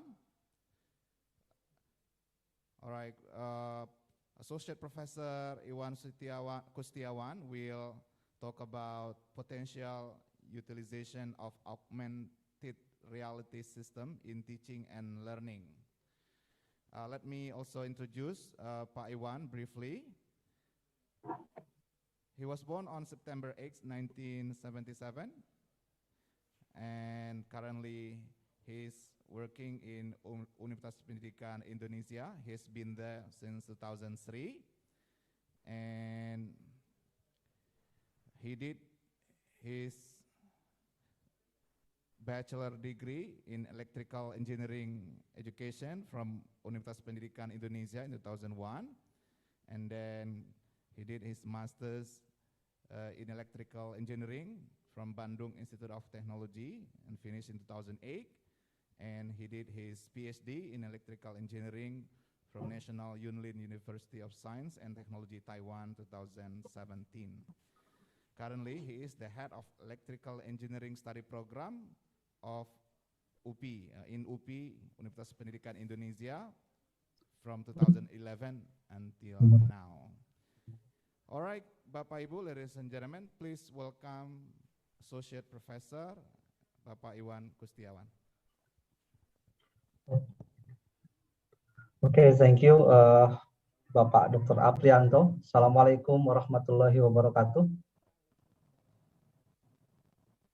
Ladies and gentlemen, I'm very happy because today I can meet you all and we can share together in this valuable event.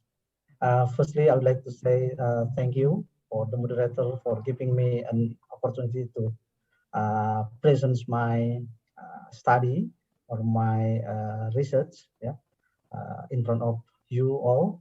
And I would like to make a questions. How about my voice? Can you hear my voice? Is it clear or not? I can hear it. Clear. Yes, clear. Okay, thank you.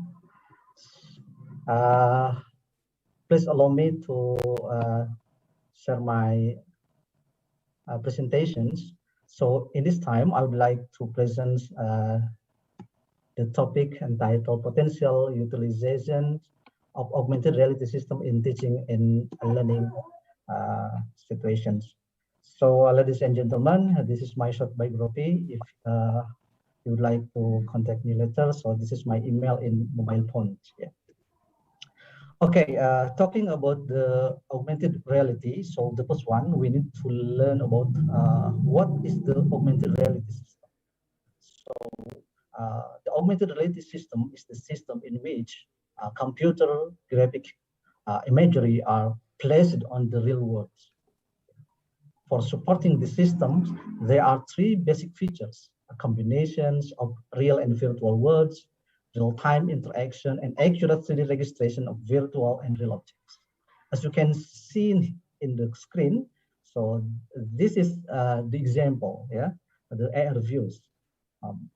Virtual brain on a real human head, and the right side, a virtual car in a real square. So to present this system, the diagrammatic representations about the ARs. So they are three kind of parts. First one is tracking systems. The second one is graphic system, and the third one is display system. For the tracking systems, so this part determines the position and orientation of objects in the real world. And the graphic system uses the information provided by the tracking system to illustrate the virtual image in appropriate places, for example, through real object. And the system display, so merge or combines the real world with virtual image, and then send the result to the user. For example, send to the head-mounted device or other display. Okay, from the technology aspect, so augmented reality system can be known by several devices. So devices like intelligent display technology, handheld device, PC desktop, and helmet displays become norm today. And another technologies like hardware tracker, computer vision, wireless network to register technologies is very, very familiar, yeah, in the learning environments. And the device for interactions. So usually we can use that device to support the augmented reality, like hardware device interaction, location interaction, text-based or other information-based interactions. So talking about augmented reality, in the implementations, we know the augmented reality consists marker-based or markerless AR. So marker-based AR, it's very important to register the position of a virtual object, yeah, to be displayed into the user perception in the real world. But for the markerless augmented reality, so this system may operate by incorporating GPS, which identifies coordinate locations. So you can see here this system using marker-based, yeah, and the right side without marker. Okay, so from several literatures, we can find augmented reality models. There are 3D models. In this system, we can learn about display 3D models on smartphone, yeah, in which the model can be rotated, can be changed, yeah, about the size or scale, yeah, using hand gestures on other instructions. Then a simulation model. So with this system, yeah, allows user to visualize the surrounding in the real way through a device, yeah, that is attached to the head, which can display a virtual mode on the screen in front of the eye, using like HMD, for example. And then another one is 3D animation model. With this system, so we can see movement in more depth and from a different perspective. So with this animation model, the student can reduce the cognitive load because of viewing abstract information through animated 3D models. Another models, yeah, from literatures can be explored is video models. With this video model, the video is embedded in the augmented reality program. So user can use the mobile applications to find and unlock augmentation keys by pointing the tablet camera, yeah, to trigger images that can be real object in the surround environment. And the last but not least, the AR models is multimedia model.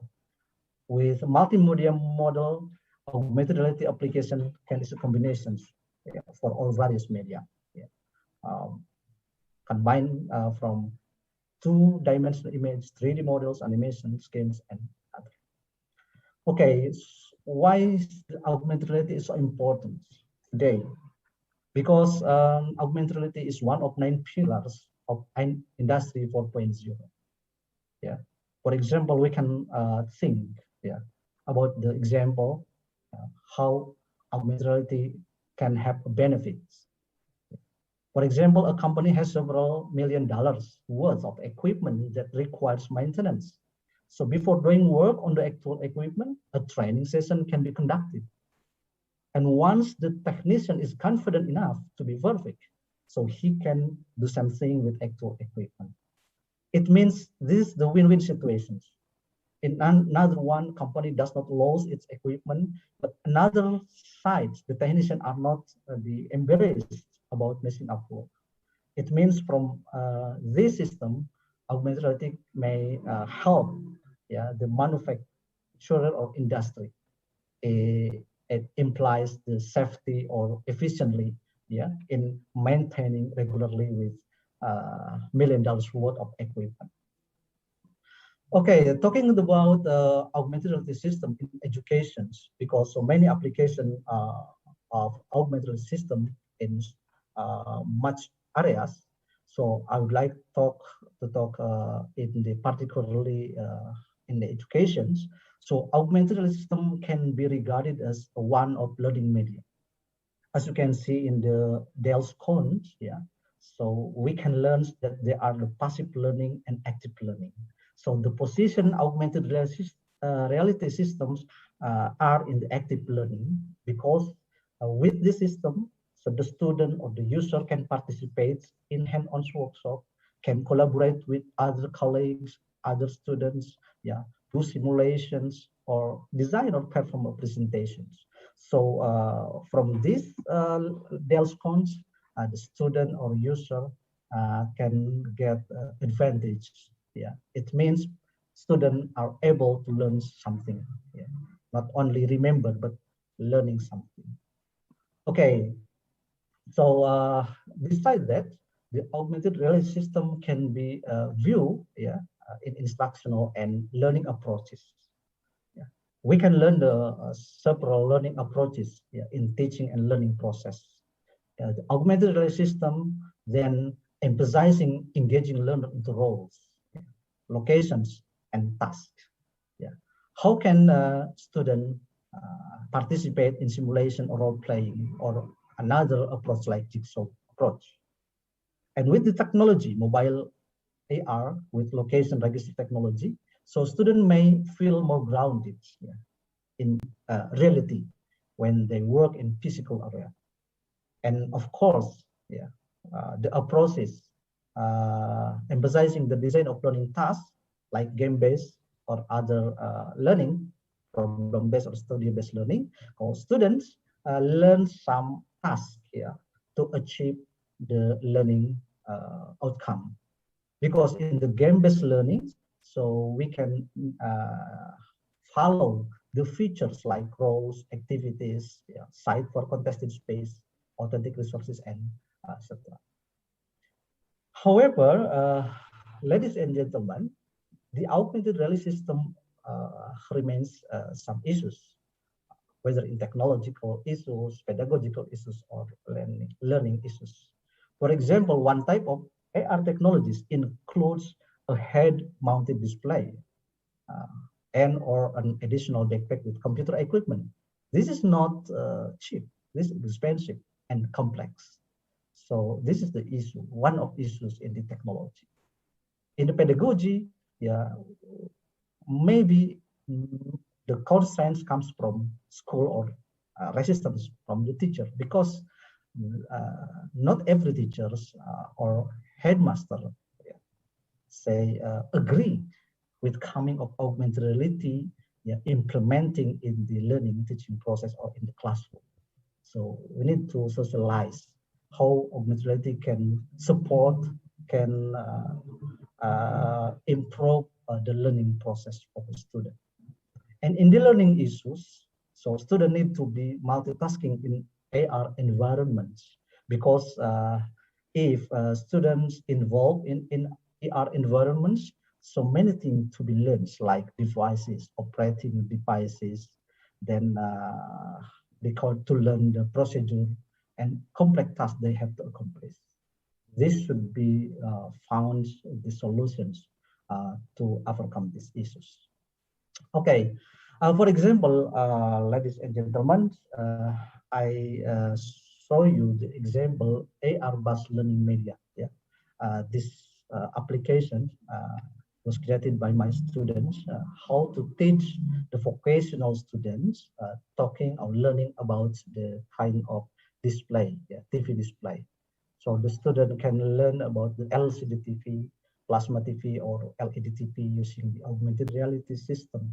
Yeah, in this system, then how the student can see the virtual object, like in this figure, yeah, and learn some informations. What is the principle of LCD TV, and then how it can operate, yeah, and many others. Yeah. Then, besides that, the augmented reality system may be adopted in the research topic in the vocational education. For example, using augmented reality system in education, we can write the research aims. For example, the first one, how augmented reality can, a student can produce the design of mobile augmented reality learning media for happy construction equipment, for example. And the second aims, knowing the improvement of participants' learning outcomes after using mobile augmented reality learning media for happy construction equipment. And the third aims, knowing the user response to the mobile augmented reality media developed for happy construction equipment. So three kind of aims can be conducted by the student to build a project using the augmented reality approaches.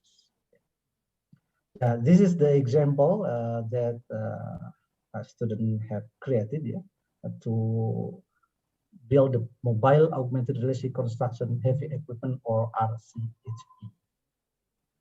With this system, so student can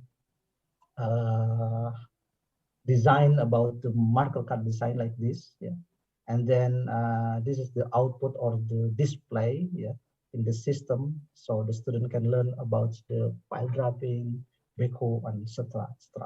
And also student can access online, using the applications, Android, like iPhone or something like that, using supporting wireless network.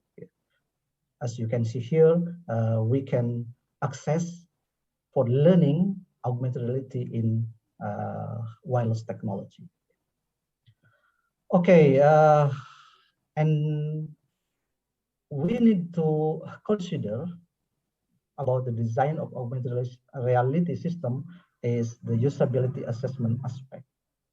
It is because with this assessment, the design of AR can be implemented in the good or in the best way or best reception by the user.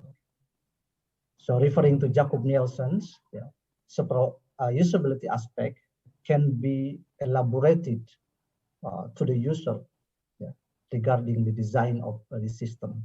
For example, the aspect learnabilities, efficiencies, memorabilities, error, or satisfaction.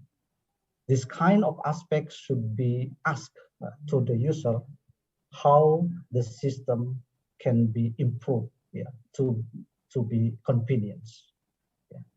We can adopt such criteria regarding the user equipment, user interface or user experience. As you can see here in the figure, in the left, this is talking about the logical aspect, their interactional design, information architect, and so on. And also we can ask to the user, how about the user interface? This is the emotional aspect. So with this feedback, the designer can build or can create the project about the augmented reality ini with the human, because in the pedagogic aspect, augmented reality system in education should adapt the joyful learning philosophy. How the student can attract interest in using this product. And of course, student or user can collaborate to make the version perfect, better than better because before previous versions. This usability assessment is very important to be considered by designer in order to make the principle of pedagogy can be achieved by designer. Okay, so for the conclusion of my presentations, multimedia learning theory explains how augmented reality has the potential to enhance learning. And the second one, augmented reality allows students to have experiences different in effective learning because it makes learning more by concretizing abstract concepts. And third one, research shows that AR attracts students and increase motivation. In an experiment on students' cognitive abilities, students using AR interface experience a decrease in low cognitive abilities by 50% with respect to students using images and text-based content or multimedia. Okay, I think that's my presentations. Thank you very much for our audience. I would like to back to the moderators. Thank you. All right, thank you, Pak Iwan. Yes, let's give a round of applause for his great presentation, everyone. All right, now we come to the Q&A session. We have 10 minutes for the Q&A session, just like before. You can write your questions on the chat box or press the raise hand button so I can see you and let you speak up directly to Pak Iwan. So Pak Iwan has presented a very interesting topics about the potential of using augmented reality for our teaching and learning, especially during this online learning, everyone.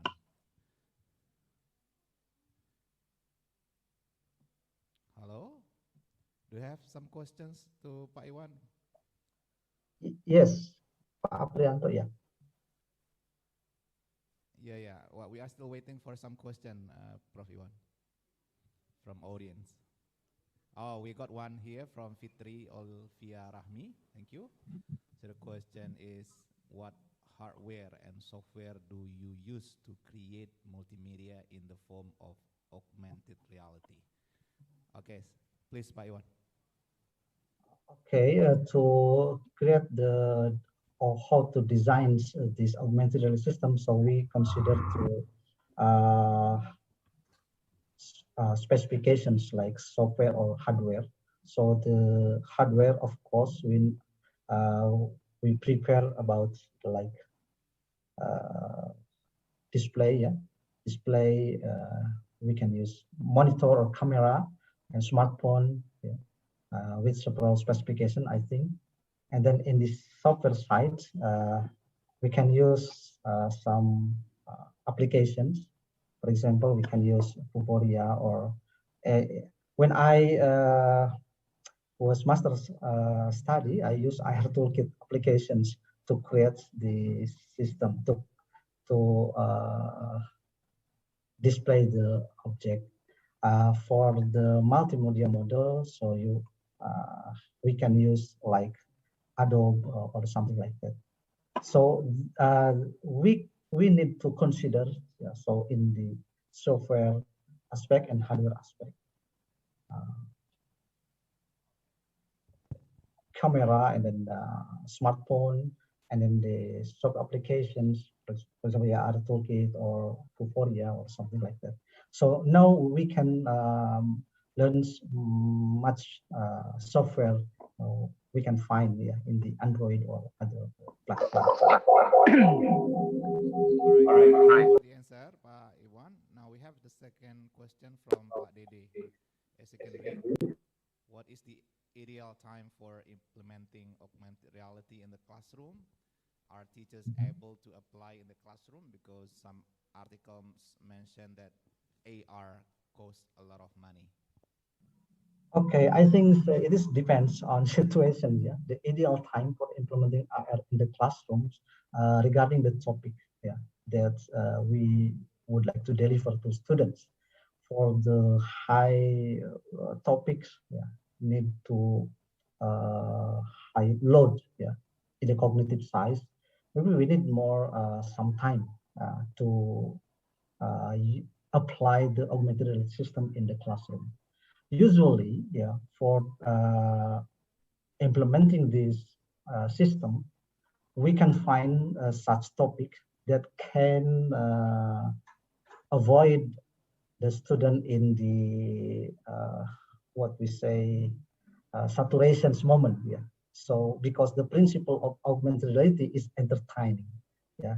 This is one of the game-based learning So we need to make sure that the student can enjoy the system, yeah, without considering about the time, yeah. As long as the student can enjoy, I think it's not limited time. But the principally, we can find such instructional design, yeah, in the system, so we can achieve the goals of the topic or of the outcome of the learning outcome, I mean. So in my perceptions, there is no idle time. Yeah, depends on the topic, depends on the complexity of materials or such support of technology. Then about the teachers about to apply classroom, yes. So there is the issue, yeah, in creating the project. But today we can find some equipment or some parts to create the project with the cheaper components. Yeah. And we can avoid the device such as HMD, like yeah, high quality device that is so expensive. So we can replace with other device like camera or yeah, smartphone with high specification in the moderate price. So the requirements for conducting this system, so we need to the project, we need to network, yeah, we need to learn instructions, etc. All right. Thank Yeah. you for the answer, Pak Iwan. And I see, yeah, Mr. Pak Daniel is going to raise question. Yes, from audience here. Yes, please, Pak Daniel. All right. Thank you, Mr. Moderator. Well, in the limited space of time, I just get straight to the question. Prof Iwan? Yes. Yeah, I'm Daniel from Education Faculty, Universitas Riau. My question is... But Daniel, can you please face this right. side? No, this one. This one. This one? The camera is here. Camera is there. All right, okay. The camera is there. But Daniel, over there. There. Yeah. Okay, my question is, so it's quite fascinating. Mobile augmented reality, right? So my question is it applicable for all level of students or just exclusively applicable for university students? That's all. Thank you. Short one. Okay, thank you, Pak Daniel. I think for now, a student can be taught how to operate the system supported by the technology, like how student can operate the smartphone, not also in the secondary level or elementary school level, but also until university level. So the most important thing, yeah, to implement this project, the student or the user in all level can be trained before, can be trained by the designer how to operate this project or this augmented reality system, so they can familiarize, yeah, with the system. So this is very important. How the student must be trained before, because this is very important how to learn about the features of menu, yeah, to operate this device. I think about the age level, it's different. Maybe we can know in the, for example, exhibition event, yeah, like in the museum. So the students comes from elementary school can use the augmented reality project, like how to see the magic book, how to see the architectural design using this application. So this my question is very important. Every user must be trained before conducting this project or conducting this application. Yeah. Thank you. All right. Yes. All right. Yeah. Thank you, Pak Iwan. And audience. So it seems to me we come to the end of this session because of the time. If you still have some more questions, of course, feel free to contact the speakers. I believe you can simply search their name on Google and you will find out their contact address. All right, Pak Iwan, before we close this session, I give it back to you for your concluding or your closing statement, please. Okay, thank you, Pak Aprianto, ya, Pak Aprianto. So this is my my words. Yeah. So every teacher and student should involve in the technology today. Yeah. So to improve or enhance learning process, so we need to familiar with the technology, especially Iwan Kustiawan. Yes, already 11:01, so that means Recording in progress. The end of our first plenary session. I'm Afrianto. Thank you for your attention, and let's close this first plenary session by saying Hamdalah. Alhamdulillah bil amin. I give it back to the Master of Ceremony. Assalamualaikum warahmatullahi wabarakatuh.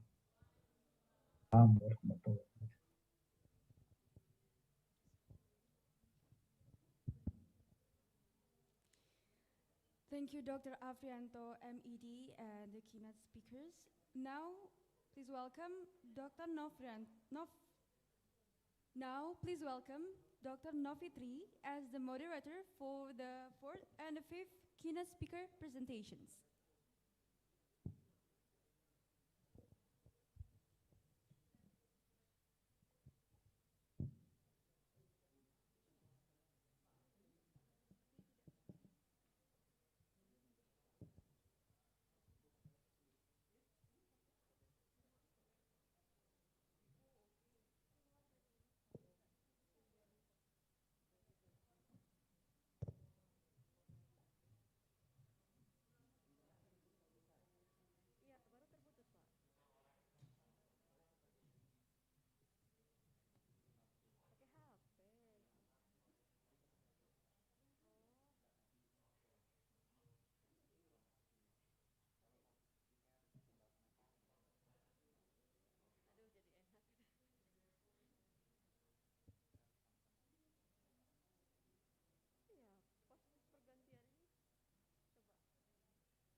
Assalamualaikum warahmatullahi wabarakatuh.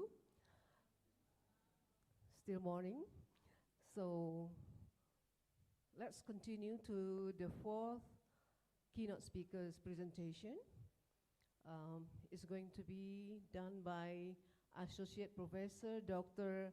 Adelina Binti Asmawi from University Malaya.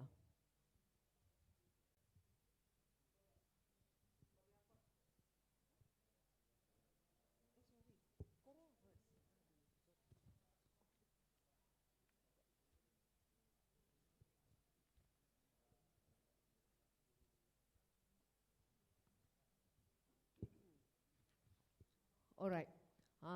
Very sorry I would like to revise.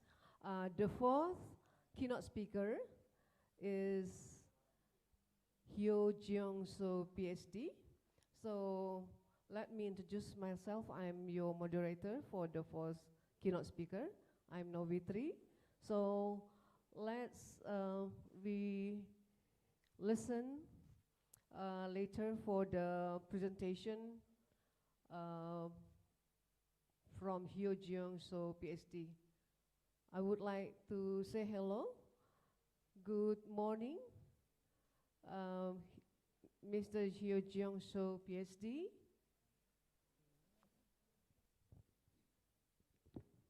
Good morning.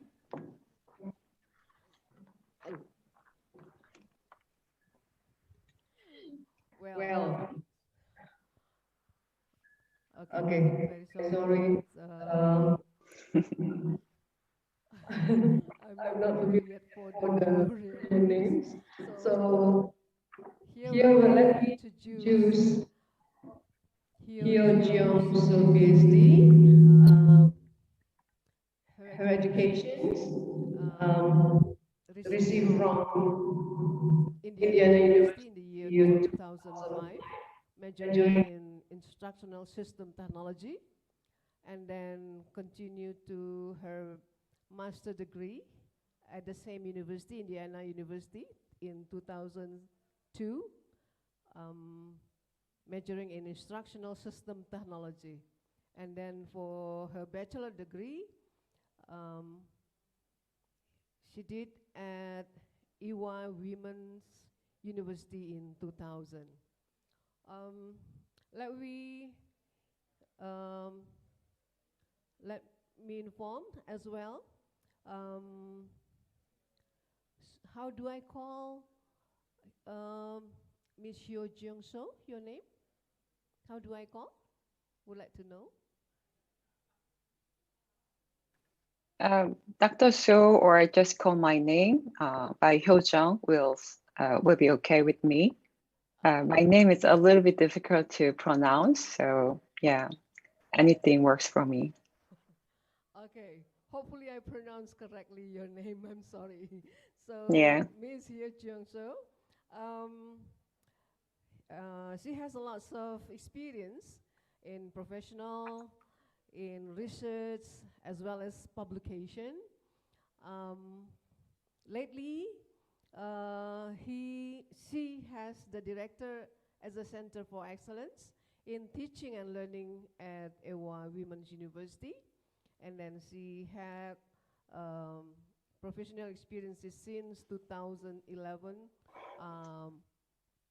from various universities, include at Nanyang Technological University, Singapore, for some years, and include at Pohang University of Science and Technology in Korea. And we know that from your CV, you are very active, takes your role as principal investigator since 2006 until now. And in addition, Ms. Hyo Jeong-so also conduct content research finding through publication in various research journals, and then writings, books and chapters, and also joining conference through her research papers. Anyway, besides, she's also active in research and professional community. Okay, that's his brief CV that I would like to highlight. Now it's time for you to present your research presentation. Time is yours. Ms. Hyo Jeong-so. yeah.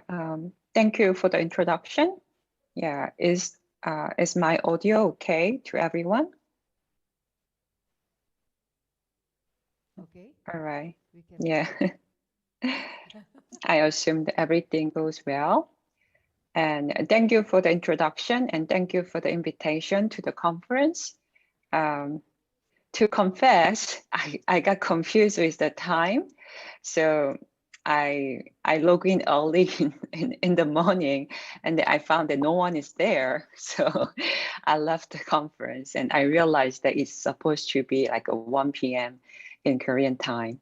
So thank you for the introduction, and I will start my presentation by sharing my slides.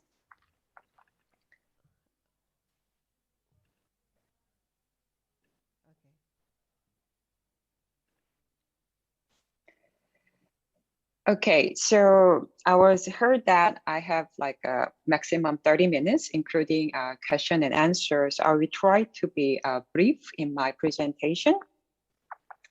So this is the topic for today's presentation. And my talk will be mostly about pedagogical issues as we move to the new normal after COVID-19 and how this teaching and learning environment will be changing. So my focus is not on technology itself, but how to use technology for right pedagogical issues. So my name is Hyojung So. I'm working at Ewha Women's University. And if you just wonder, this background is my university. So you're welcome to visit after the pandemic is over. So these are the three main things that I'm going to talk about. So firstly, I'd like to talk about the online learning during the pandemic period. And then also I'd like to suggest my own principles, a principles-based approach for good online teaching and learning. And then also I have a little bit about the assessment issues, because assessment issues becomes really important in online teaching and learning, and how technology can help these online assessment issues. So firstly, let's talk about this online learning during COVID-19. So I assume many of you are teaching, teachers, or teaching in a school or in a university setting. So reflect on your experiences and what was most challenging when you teach, or if you're a student, what was most challenging when you learn online during COVID-19. So this pandemic came to us without any clear sign. So most of us were not very prepared. And so we have to deal with this, this demand or this change without prior experiences or without sufficient prior knowledge and skills. So I feel like reflecting on my own experiences, I feel like it was like a roller coaster. Yeah. So sometimes it was very challenging and complex, but as you go through, you know how to figure it out, right? So you navigate between what is really possible, but what is not really possible. So, so last year, my university did a survey about how people perceive online learning, and that you can read some of the survey findings here.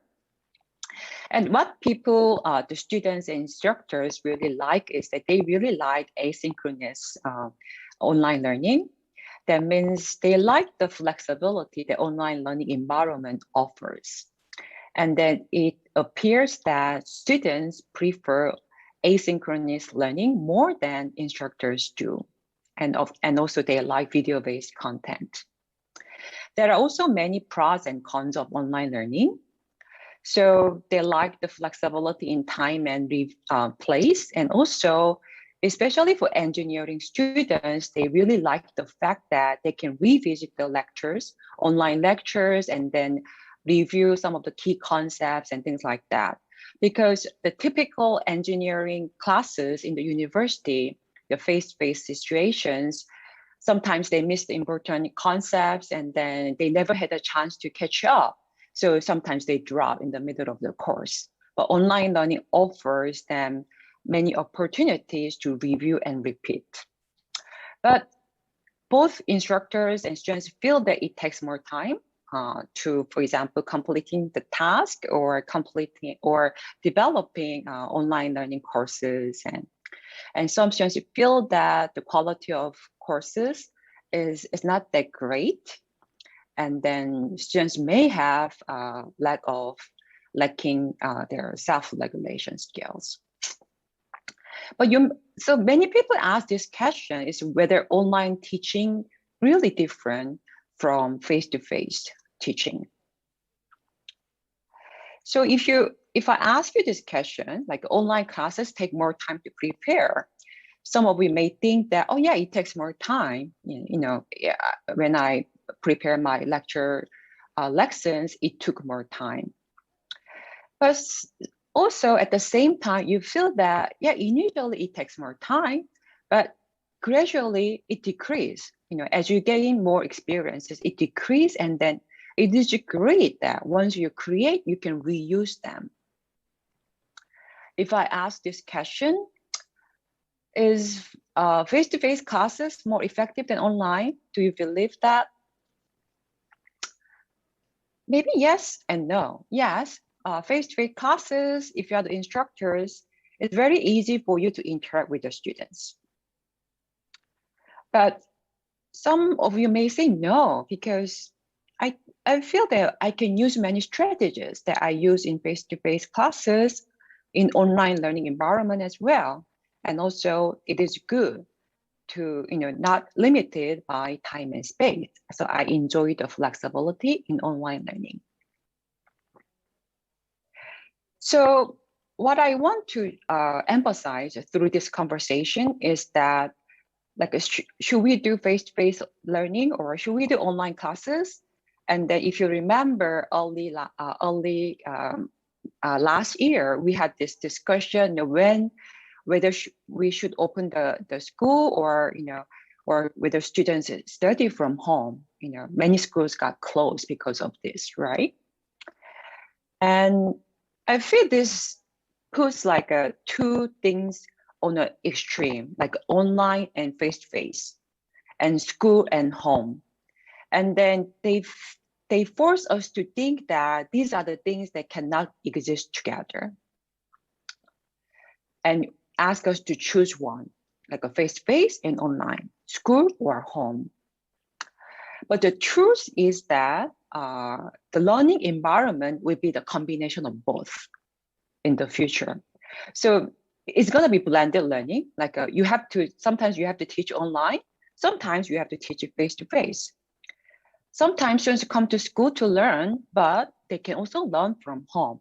So it's not choosing one, but what is really important is how to utilize the benefits of these two things. So I shared this Instagram story that one of my students posted in Instagram. So because it was written in Korean, I put a simple translation here. So what happened to her is that she is a student who always late. When we have our classes on campus, she was always late. So she posted this.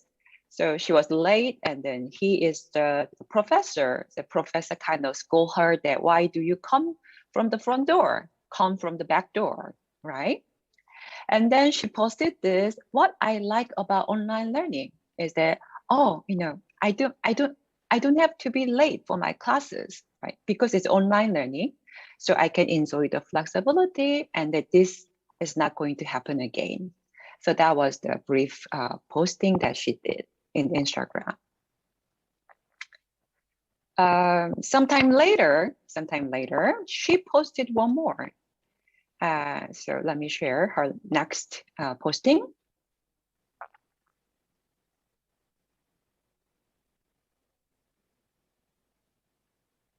The title is the same again. So what happened to her? Initially, she liked the flexibility online learning, but gradually, she finds that she's also late for online classes. So say, online classes were like at 10 a.m. and then she found that it already passed the time. And what this posting says is, oh, I don't know, I just watched Netflix. So the title was Same Again. All right. So this story kind of tell us what is the problem in online learning. So I like to suggest that we need to shift our focus of the question from what is better to what is really good teaching or good learning. So often the problems that we have in face-to-face classes are also found in online learning, like the student's case. She always was late for classes. She was also late for online classes as well. So typical problems in face-to-face classes is the lack of feedback and interaction, and very vague evaluation criteria, and then just delivering knowledge kind of instruction. So the essence of the problem is not really whether learning takes place online or offline, but whether the principles of good teaching is really applied in your lesson or in your teaching. And then it's important that where we are going to in the future, and many people are predicting this kind of changes even after the pandemic is over. So what is going to happen? As I mentioned earlier, blended learning will be really commonplace in university, and it may also a common approach in K-12 schools as well.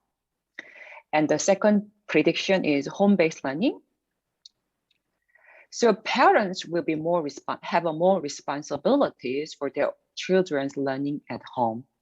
Therefore, there will demand for more flexible working environment. The role of physical schools may change as well. Do we really need a school? Do we really need to have this kind of campus, the physical campus, if the learning happens online? So beyond time-bounded learning, and then there will be no fixed routines. Like students can choose what courses they can take and when they want to take, right? So more choices will be given to the students. Because of these kind of predictions, what we have to really advocate is this kind of resilient teaching. How we can design and facilitate learning experience that are adaptive, and then also kind of accommodating the needs, the various needs that students have for flexible learning.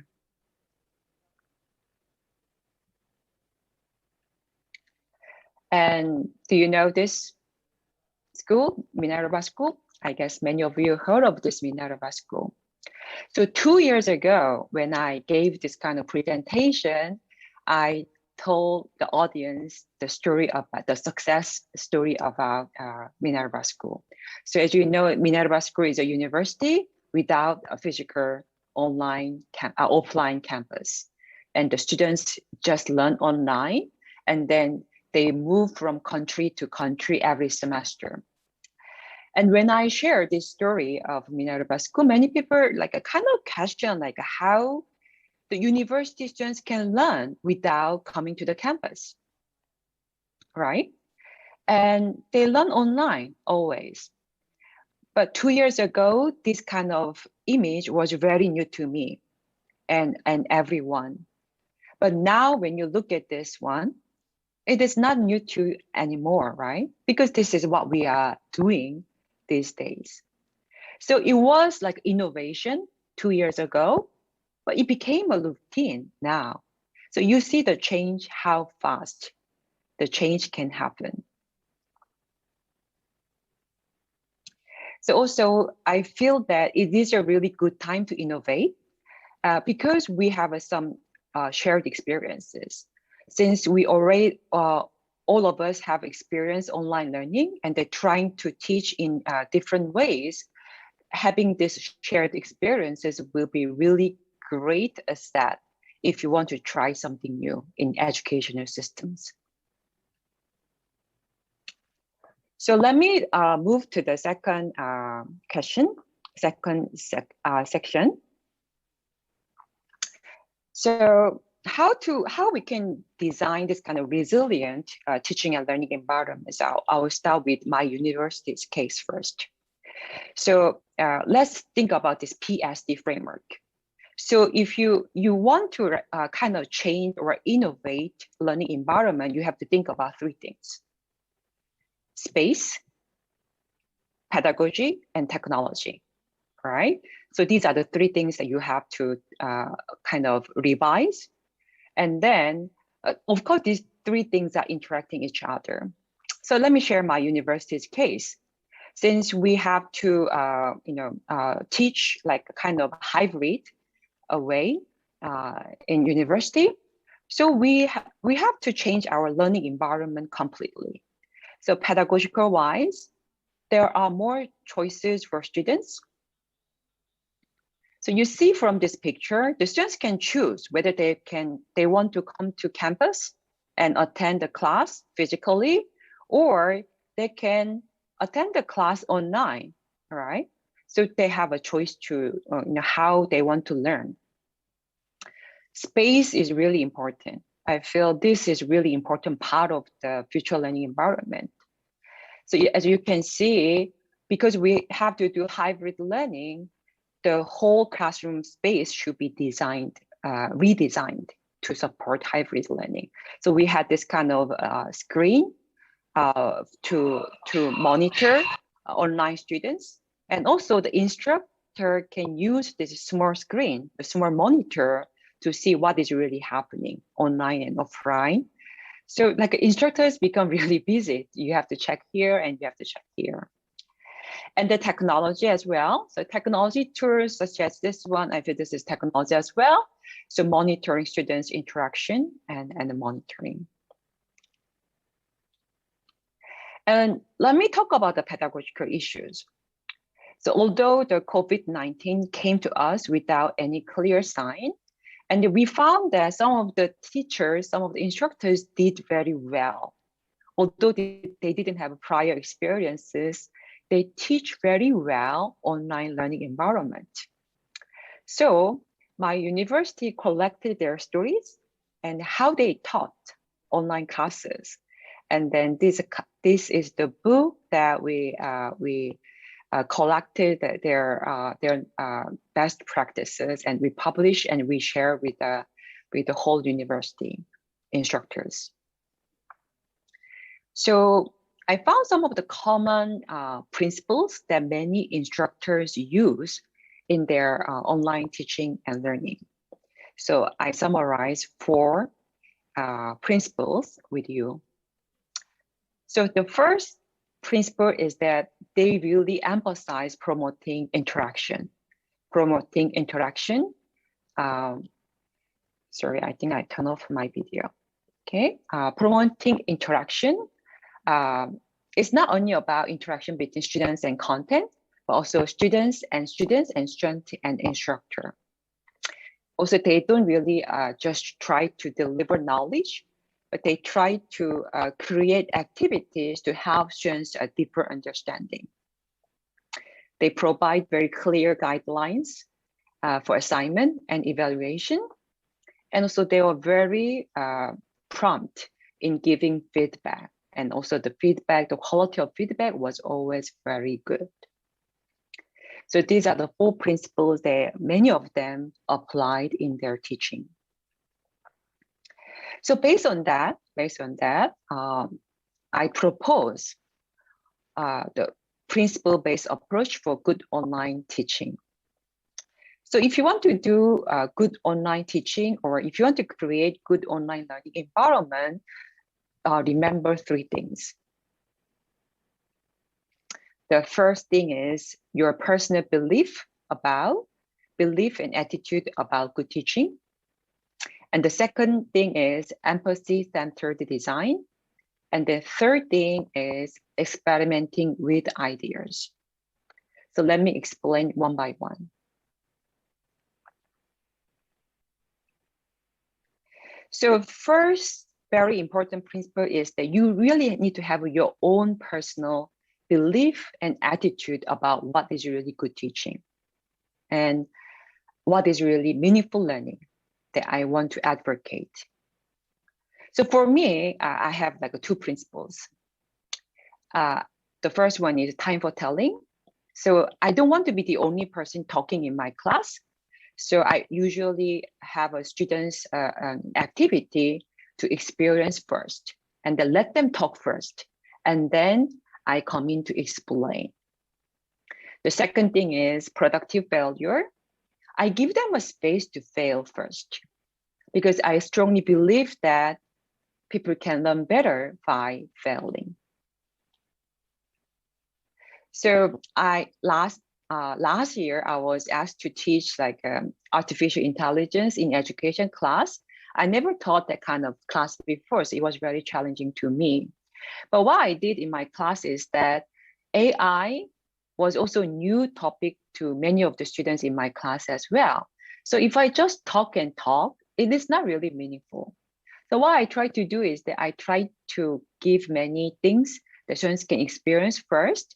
For example, like give them this kind of very interesting picture, like how many muffin or chihuahua in this picture? Ask them first. How many kitten in this picture? And you can count them as well, like since you are listening to my presentation. Yeah, try to count, like can you see how many muffins here? Yeah, if you found, and you can type your answer in the chatting box. And then also I give them another question, like what is more difficult for computers to do programming, walking or chess play? So what is the answer, A or B? All right, so what is the answer, A or B? And then I go to the concept I want to explain, which is Moravec's paradox. So things that are difficult for human are easy for robots. So this is the essence of Moravec's paradox. So if you are still counting, there are 8 muffins and there are 8 ice cream in this picture. And what is more difficult for computer is chess play or working. Chess play is more difficult to program. And the second principle is empathy-centered design. So if you want to do anything meaningful, you have to start from your students. Try to understand them, how they feel, what they want, what they understand, and what they don't understand. With that, I'd like to talk about online assessment and online testing. You see this picture, the students' anxiety when they take a test online. I found a very interesting article, what happened online test when no one is like a proctoring. This is AP exam conducted last year. AP is like advanced placement exam in the States, and high school students take this exam to get the credits for their university, transfer to their university. So can I ask you to look at the pattern? This is Google trend, Google search trend. And then this is the time, right? And if you look at this chart, you will see, can you see the peak? Can you see the peak somewhere, right? Can you see the peak? The peak happens around here and around here, right? And also around here. That means this is the time that many people search that terminology. The terminology is here, okay? And for example, the physics velocity, the search was really high around this time. Can you guess what happened? It was online test, right? And no one is watching. So what happened? The students search for the answer in Google. Is it fair? I mean, is it fair? Do you think it's fair? It is like online cheating, right? They're supposed to solve the problem without searching Google, but they did. Many of them did that. So how we explain this, like online cheating, is that competition is very common to the students. And then what goes to their mind is that they believe that everyone can cheat online. So if they cheat, they can pass the exam. But if they do not cheating, they feel that they will fail the exam, right? And therefore, they think that to pass the exam, I have to, do the Google search and then find a better answer. So after reading this article is very interesting. I feel like, are we the one, if you're the instructors, are we the one who create a situation that online, where students have to choose like a cheating? And then how we can minimize this kind of situation? And obviously, you have to create a situation where students are less likely to do online cheating. For example, you have to move away from multiple choice test and one-time exam to open book exam and or more project-based, learning evaluation, or give them like a task where the answers are not easily found in Google.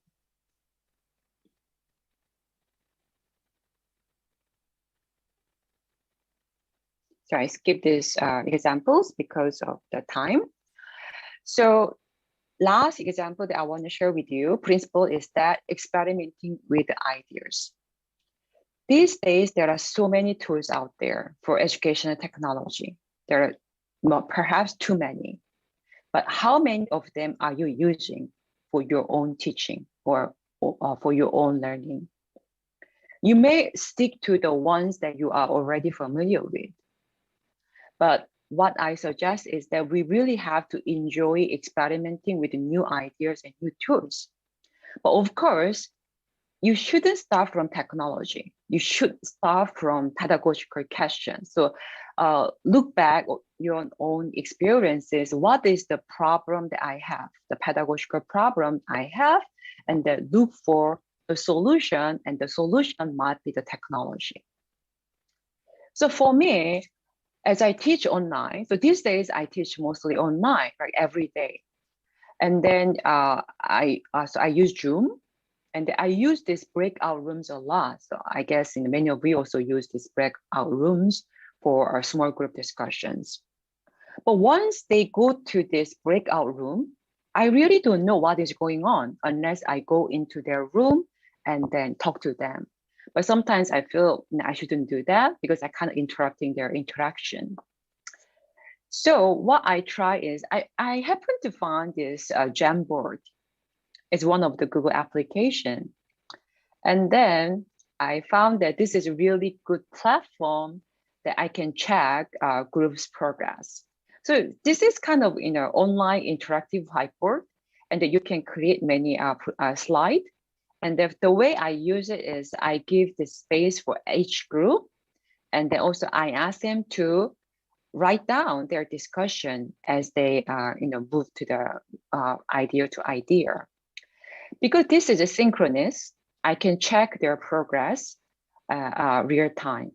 And also if I feel that some groups need more time, I can go in and help them, right? So this became like my routine. So I use this platform a lot. Experimenting with new ideas, we need new tools as well.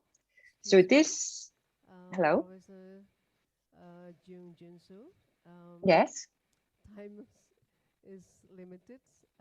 All right, so this is my last part. Yeah, so let me. Question and answer. Thank you. All right, very much. okay. Yeah, your topic is very interesting. So let's listen. Let me see if there is a question and answer. This topic is very interesting. The challenge of online learnings and whether we will back to the normal learning later. So still, it's useful for online learnings. As we listen the explanation from Professor Hugh Jung So, PhD. Okay, you have questions? You may raise your hand in the box.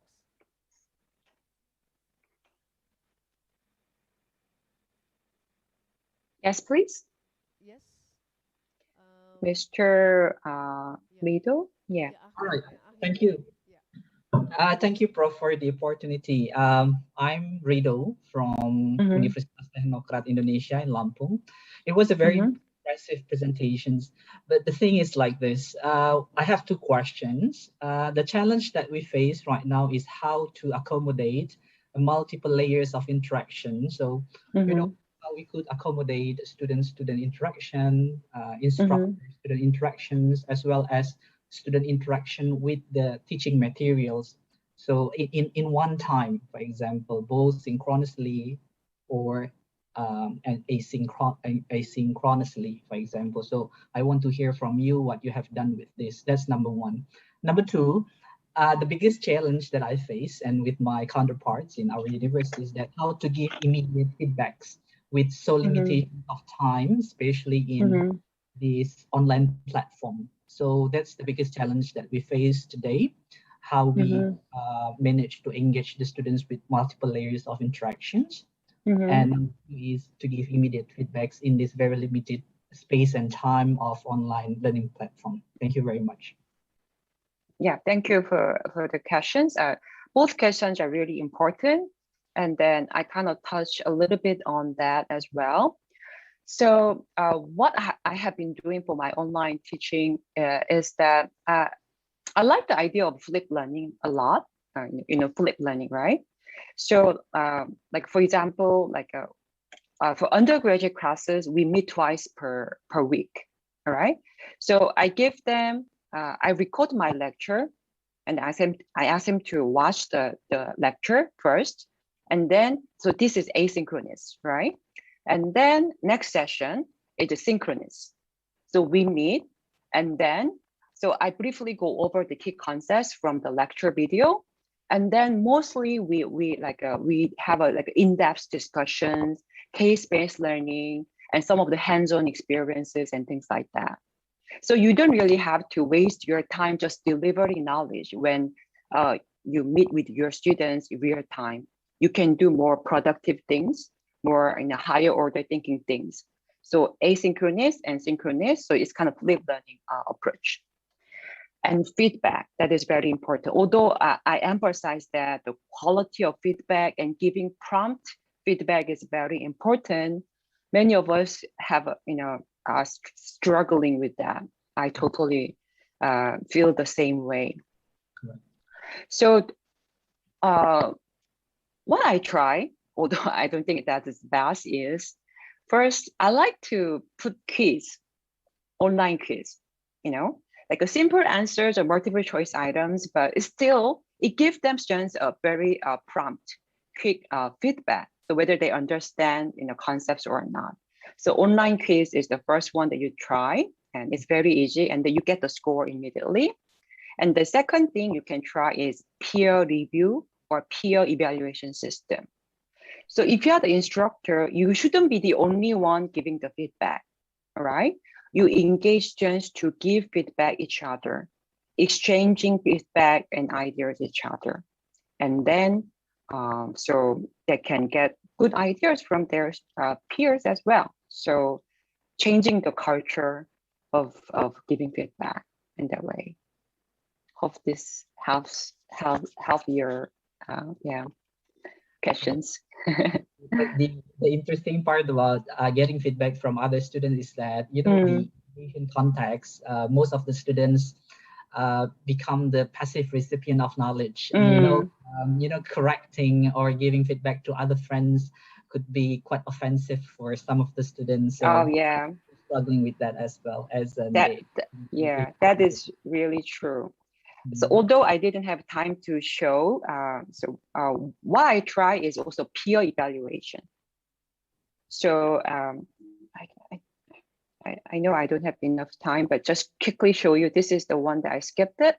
So I use this peer and self-evaluation form in every class that I have a project-based learning. So this is what they have to do is they evaluate their members, the group members, and also they evaluate themselves as well. And they give them a score, right? So if you have if there are 4 members, they got 80 points, and they have to distribute the points. So if you feel that you are the only person working really hard, you can get like all the points. If there's a student who didn't do anything, you know, and then you give the students that 0 point, right? So this is one thing I try in my class. It worked very well. Thank you for your interesting feedback, Prof. Thank you. Thank you for a question from Mr. Ahyar. We limit the questions since the topic is very interesting and the time is also limited. Very sorry. So we really highly appreciate from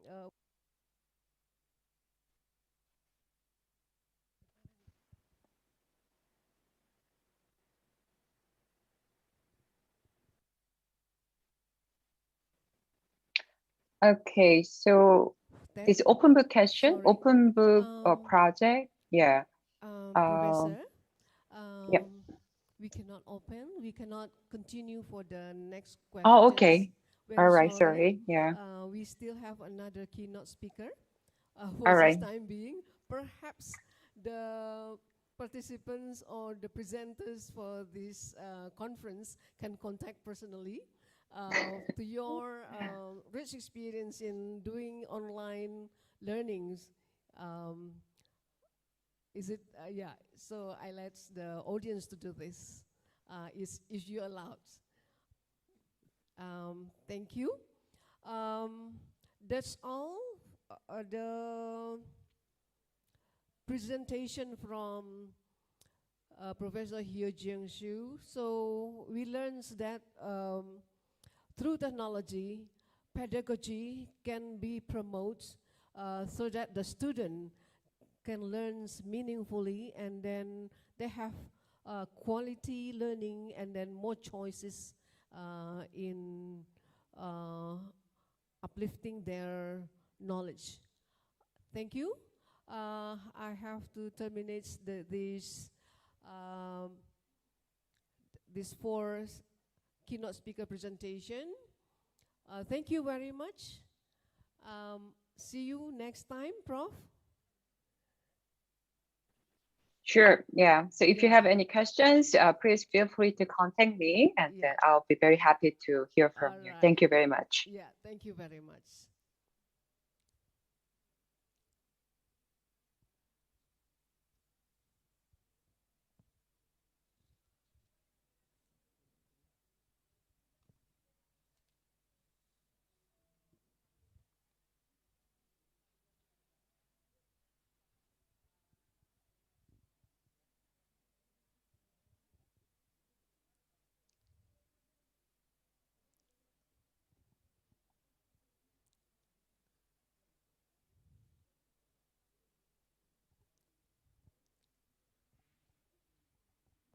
Assalamualaikum warahmatullahi wabarakatuh.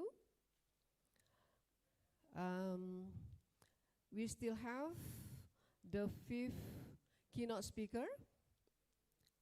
Now I would like to call Associate Professor Dr. Adelina binti Asmawi. Good afternoon, Prof. How are you? I'm good, thank you. Alhamdulillah. Afternoon. All right. Thank you for your participation. Okay. Assalamualaikum warahmatullahi wabarakatuh. Good afternoon, all ladies and gentlemen who joined this conference. I would like to introduce first for the CV of Associate Professor Dr. Adelina. Now, she worked at the Department of Language and Literacy Education at University Malaya. Is it right, Prof? Okay. And then now, Professor is currently the head of departments, yeah, of language and literacy education.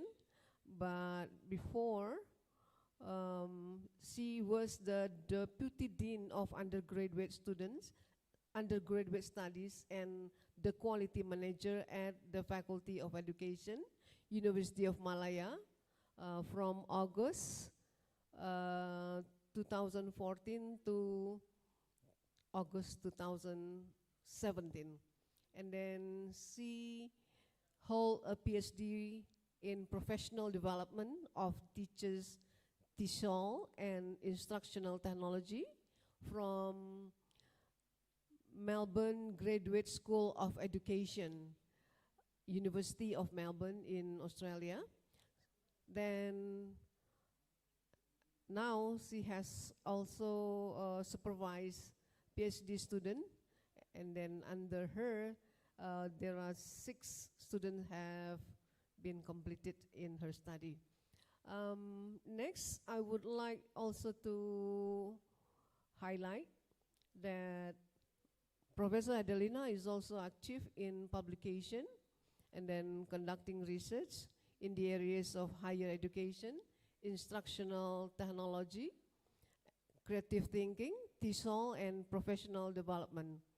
And about 3 years ago, she has developed e-graphic books for research and education.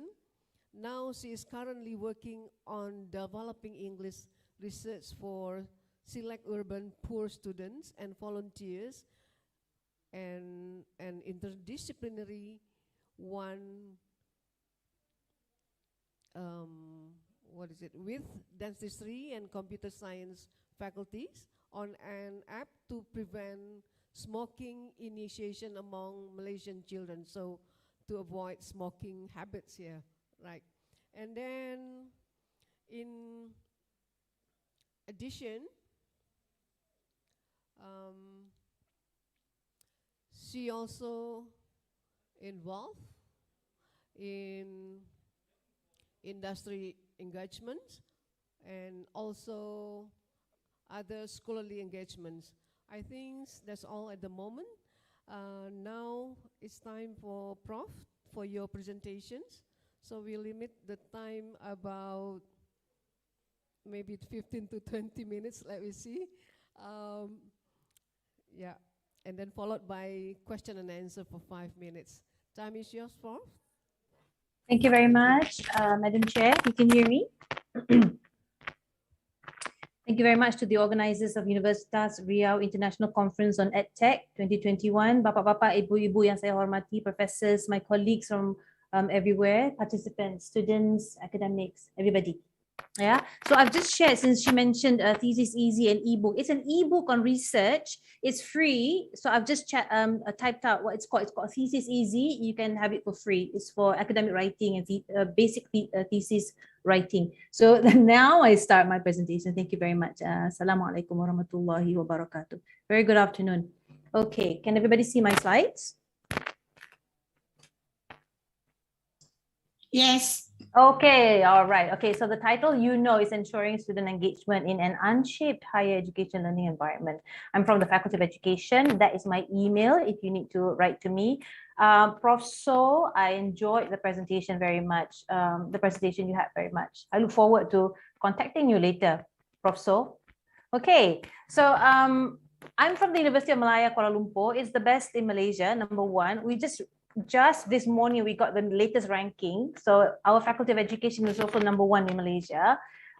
We are the greenest city campus, so you can see that is the arch if you want to enter the university, and that's on the right side is the Chancellery building. You will see the lake and all that. It's pretty green. More information you can go to the website, um.edu.my, to know more about University of Malaya, and we welcome students, postgrads, just contact us for mobility or such. Okay. All right. So the focus is now here. All right. Why I chose this topic is because of the unshaped learning environment at this point. Yeah. So what is a shaped learning environment? To understand the unshaped, we have to understand the shaped learning environment.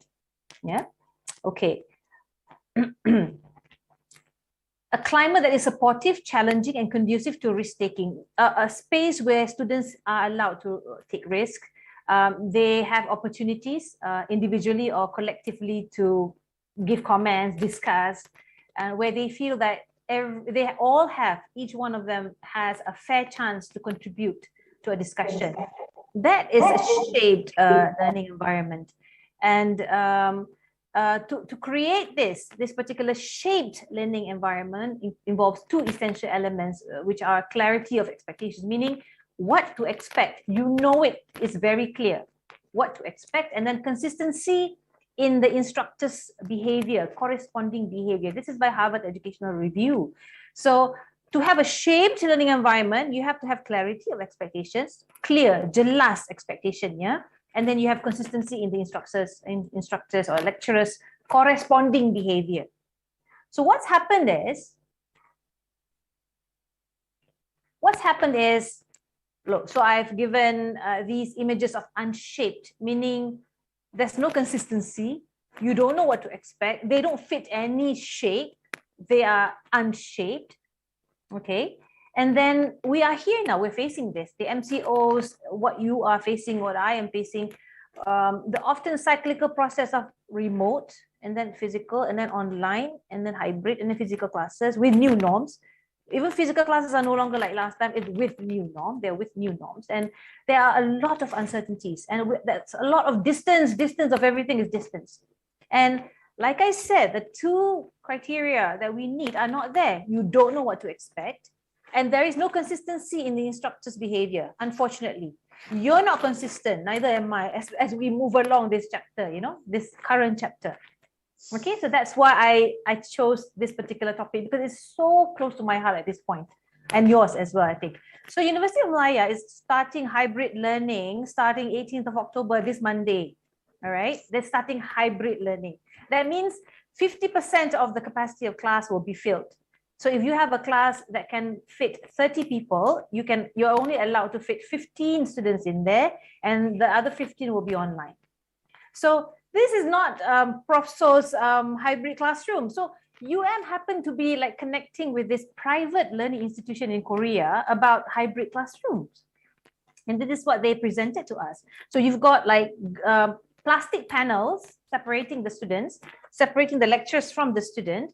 You have screens with online students available, the faces are there. And then you have a camera that follows the lecturer. So we don't have this. We are starting hybrid learning on Monday. We don't have the technology. And this, I happen to know that it costs like a lot. And at the Faculty of Education, we have among the highest number of students in the university. And we have so many classes. One, if we can't afford. Number two is we are rushing into this. So what we're doing is we're doing what's basic, what's really basic. One small camera costs I think about 100 ringgit or so, very cheap.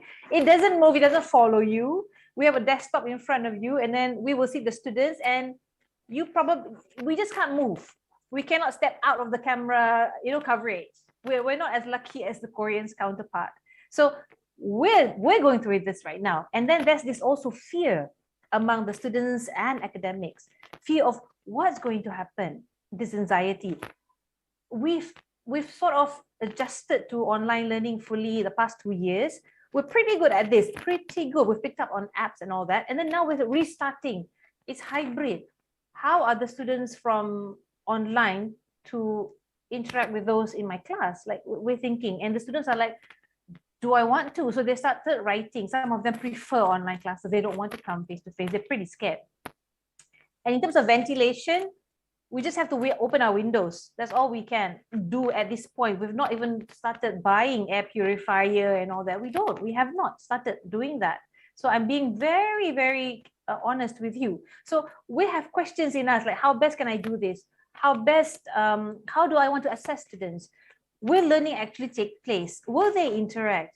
What about, I'm focusing on this 15. What if those 15 online switches off their camera and just disappear and not show at all? And what if nobody actually turns up face to face? We don't know yet. So there's a lot of things going on in my mind at this point, and I think I can share with you as well. Maybe you're facing the same things. Yeah.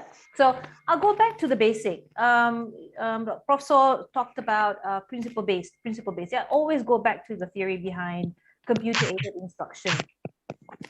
Always go back there. There are three things most important in mobile learning, remote learning, virtual learning, online learning, anything computer-aided. Okay, you've got to look at the device, you've got to look at the learner, and you've got to look at the social. The device would mean all technology tools used by the learners for online or remote lessons. Yeah, this is by Susilo. And in terms of learner, it's about learners and how they use information for learning.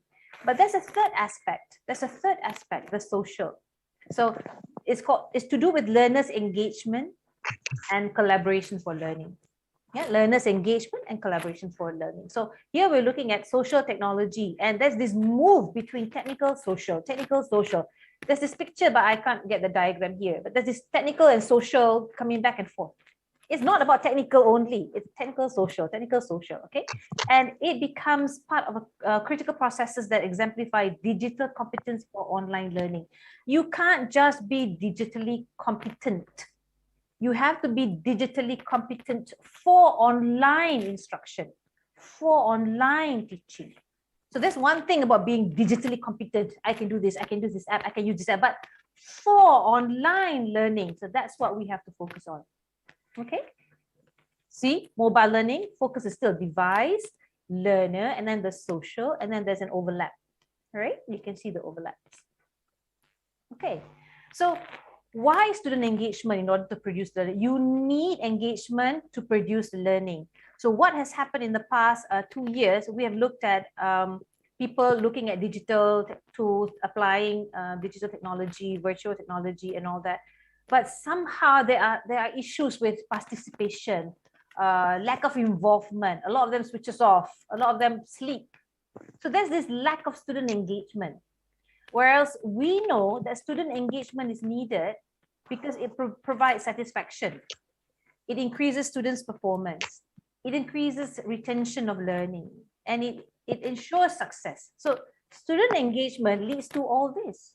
Improves level of interest, motivation to learn, and interaction with others. So if you see that your students are not engaged, they will not learn despite whatever tools you use. Okay, so that's why I thought this is, at this point for EdTech, we need to be aware of.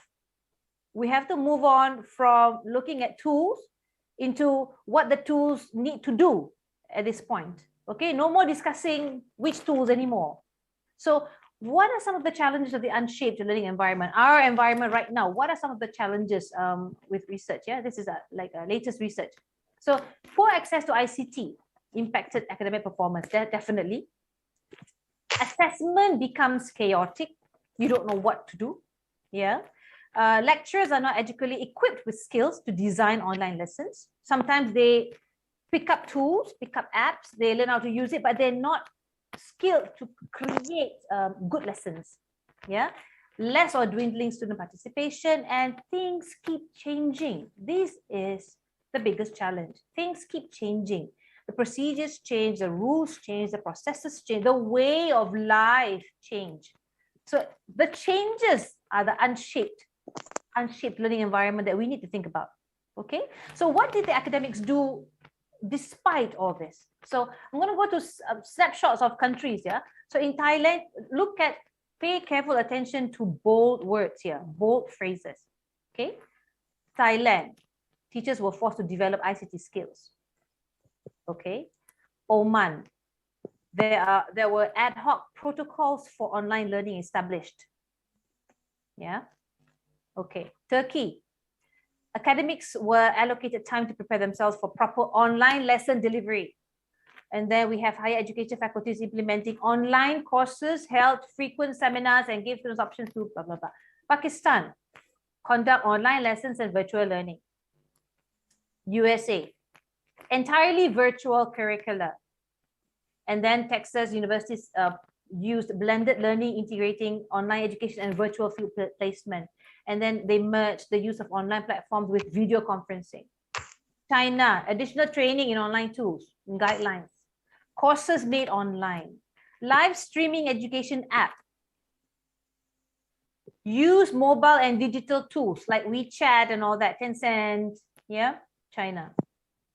Poland, teachers use digital course books, interactive websites, online platforms. Okay. Iran, Ministry of Education, implemented policies to provide internet access to all students. They also they launched broadcasted educational television programs. In Malaysia, we did that as well, okay, for those in the remote area. EFL teachers adopted digital instruments and applications. Okay, so these are excellent comeback. And we focused a lot on the device and the learner. What is the issue then? They focused a lot on the device and the learner. Can you tell what is the big issue then? What's the big issue? Do you know? Anyone? Device, the learner. What's the issue? So I go back to slide number 8 just now. The bold word, the social. So you can see a lot of discussions on what we're doing, what we're training and all that, but there's insufficient, I wouldn't say none, I would say insufficient discussion on the importance of the social where students are engaged and collaborate for learning. Yeah, that is so important.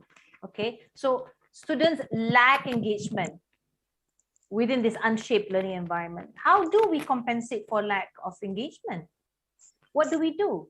So the teaching and the learning tasks have to be interactive, more engaging, more supportive, so that meaningful learning has to take place.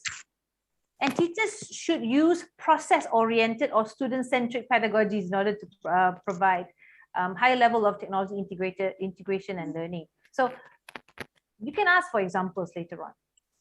If you don't provide tasks that are interactive or engaging and supportive, and where students don't make meaning out of that, it's always one-way delivery, not student-centered, yeah? So there's no engagement. There won't be any engagement, okay? All right, so anywhere, face-to-face or online or hybrid, it doesn't matter. The factors that influence student engagement are they need to feel safe and connected to their peers and teachers. If they're not connected, they don't know each other, like they appear online, but they don't know each other, that's an issue. They need to know each other. You need to have sessions where they get to know each other, okay? And you need to tell them the learning outcomes. Communicate with them. At the end of it, you're supposed to be able to do this and this and this. These are the rubrics I'm going to assess you. I'll be assessing you based on these rubrics. You need to achieve this and this, and you can get your marks then. Okay? They need to have a choice in how they learn or how they demonstrate learning. So what I've done the past semester was to give them a choice. So these are assignments. What would you like to do? But these are the learning objectives. We have to meet the learning objective, but what are the assignments that you would like to do? So give them choices and be flexible when they say, why don't we tweak this assignment a little bit? I say, okay. So give them a choice so that they enjoy doing this. Okay. And they need to have practice and regular feedback. So they need to have interaction, feedback from you, from their peers. They have to. It cannot be delivered one way. It cannot be. There's no engagement there. Okay. And they need to be engaged. You have to give them higher order thinking tasks. Search for Mandela, search for the best quote for Mandela, and discuss the issues and challenges that they face based on that particular Mandela quotation, for example. And can you relate that with higher education or how things have been done in education? So higher order, they have to look for Nelson Mandela. They have to think about the quote. They have to link it back to, for example, the Indonesian higher education curriculum. They have to think. So it doesn't matter where they go on the internet. Do not stop them because that is information. So they get to go. So to me, it's okay for them to go everywhere to get, but your questions must be higher order thinking task. Higher order thinking. Your questions have to be something that requires critical thinking, linking back to their own context. For example, if it's Indonesia, if it's in Bali, Bali. If it's Jakarta, Jakarta. So you can't copy elsewhere. You are taking Mandela, you're taking a quote. What do you feel about this in relation to your curriculum? So you've got to give questions like that. That's very engaging. But if the question is generic, they can copy and paste. So it's to do with your question. Okay, all right. And then, so in partnering with educators the past year, so I've found some findings from their involvement in online learning, this issue of unshaped learning environment. So they say the relationship with peers and teachers matter the most. If they are strangers to each other, you don't know them, you can't talk about whatever that is that they like. They will not be able to engage with you. Number two is collaboration can foster engagement. So you can partner the ones remote with the one in class, partner them to work on a skill or a task, have pair work, group work, project-based assignments, get them to review a movie and present it in a podcast, record their own voices in a podcast about something, make them use TikTok to present about something that is close to their heart, whatever that suits their boat, yeah, whatever floats their boat. So student feedback is critical to success. You have to give them feedback. Yeah, every student group is different and it helps asking for feedback, meaning you ask them, does this work for you? My using of podcast, did that work for you? Did you like it? Do you prefer video? You ask them, because every group is different. Those in Indonesia might prefer something else. Those in Korea might prefer something else. Those within Indonesia itself, you have many states, so they might like different things. Ask them for feedback, and then you know what engages them. Like, you need to ask them. Okay, that's critical. That's very critical for success. Okay, so Prof. Zoraini Wati Abbas, yeah, she's a professor in EdTech, yeah, and this is the most recent framework she gave. She's a Malaysian, so I'm sharing with you her proposed learning design framework for success and sustainability. So there are like many circles. So when you are working on something or teaching or working with a learning environment, any kind, you have to focus on number one, you have to look at the pedagogical environment. What approach would you use? And then the technological environment. What tech tools are you going to use? And again, the social bit. How are they going to be motivated? How are they going to be engaged? How are they going to be satisfied? So it always goes back to the three things: the device, the learner, the social. So this is what she has come up with, Prof. Zoraini Wati Abbas. Okay. All right, moving forward. So always continuously think, what can we learn from 2020 and 2021? So whatever I presented today may not work 6 months down the line because it's so unshaped, right? And discuss promising instructional practices and reflect. So this particular conference is so good because it allows you that platform to discuss practices, reflection on what you want learning environment to be. And the unshaped learning environment should not shake your core understanding of the concept. So wherever you go, if you understand the basic principles of learning, basic principles or concepts or theories of computer-aided instruction, you can't be shaken. You know what is needed to ensure quality learning. So it doesn't matter where you are. Even if one day we don't have internet connection anymore and you're faced with 40 kids in front of you, you will know what to do. What would be the tool to be used? I can probably use a pen. It doesn't matter, it's still a technology. So what do they need? Social engagement. What do they need? The learner. They're being able to make sense of the learning. Of course, the device. Okay, so that's moving forward. All right, question and answer session. I hope I've managed to do everything within the time limit. Any questions? Thank you. Thank you very much, Prof. Adelina. Hello. Audience. No question? We turn to the session of Q&A. There is one. So who will There's go one? first? Okay. Rian Hidayat. Easy to follow, Dr. Adele. Thanks. How do you know I'm called Dr. Adele? I am called Dr. Adele in the university. Daniel. How did you know that? Hidayat Rian. Rian Hidayat. Yeah. Okay. Please raise your hand in the box. No more question? I don't see any question. Okay, Rian, I'm happy to follow your ideas on virtual learning. One of them, my question is how UM has done to solve the issue of student engagement. Do you feel satisfied towards student achievement in this situation? Yes. Okay. Okay. Yes. Yes. We've been experimenting. That's all we're doing. Yeah. And on starting 18th of October, we're going to do something totally different. It's totally unshaped, and I can't tell whether I'll be doing well or not starting 18th. But that's the beauty of being an educator. You've got to experiment, but keeping the principles and theories in mind. Always, never forego that. Always. So it's not just about I'm going to learn Zoom. I'm going to use this. I'm going to use this. I'm going to use. It's not just about that. What works for those students? What do you prefer? Usually, I would ask them, what would you like? What do you prefer? Some of them, they prefer Google Meet. They don't want Teams. Some of them they prefer. So it depends on each class, each group of students. So they're very different. Any other questions?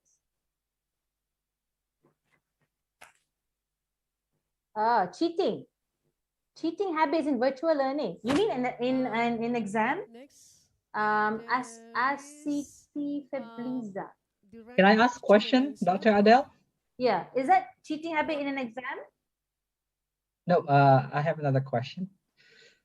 Yeah, but I'm trying to understand ACT Febliza. Yeah, I'll answer yours as well. I go very fast because I want to have more sessions interaction with you. Okay, if it's an exam, what we've done is we've given alternatives. Instead of using proctoring tools, we've given them alternative assessments. We have given them project-based assignments. We think it's more meaningful for them to be able to complete assignments like that, to replace face-to-face 2-hour exams, which don't make sense anymore now. So we have alternative assessments. We have open book exams. You are free to roam into the internet, open your books, because the questions are always critical. The questions are higher order. You need to evaluate and think. We don't have questions like, what is the name of the first British ruler? We don't have questions like that. Not low-level questions, always high-level questions. So that's how you make sure students are always of quality when we produce students. That's how you become number one. Yeah, maybe you'll become number one in university in Indonesia. I hope I've answered questions by ACT. Okay, all right, we have, yeah, please, Mr. Akhyar. Okay, Dr. Adelina, Dr. Rido. It's very interesting. Dr. Rido, okay.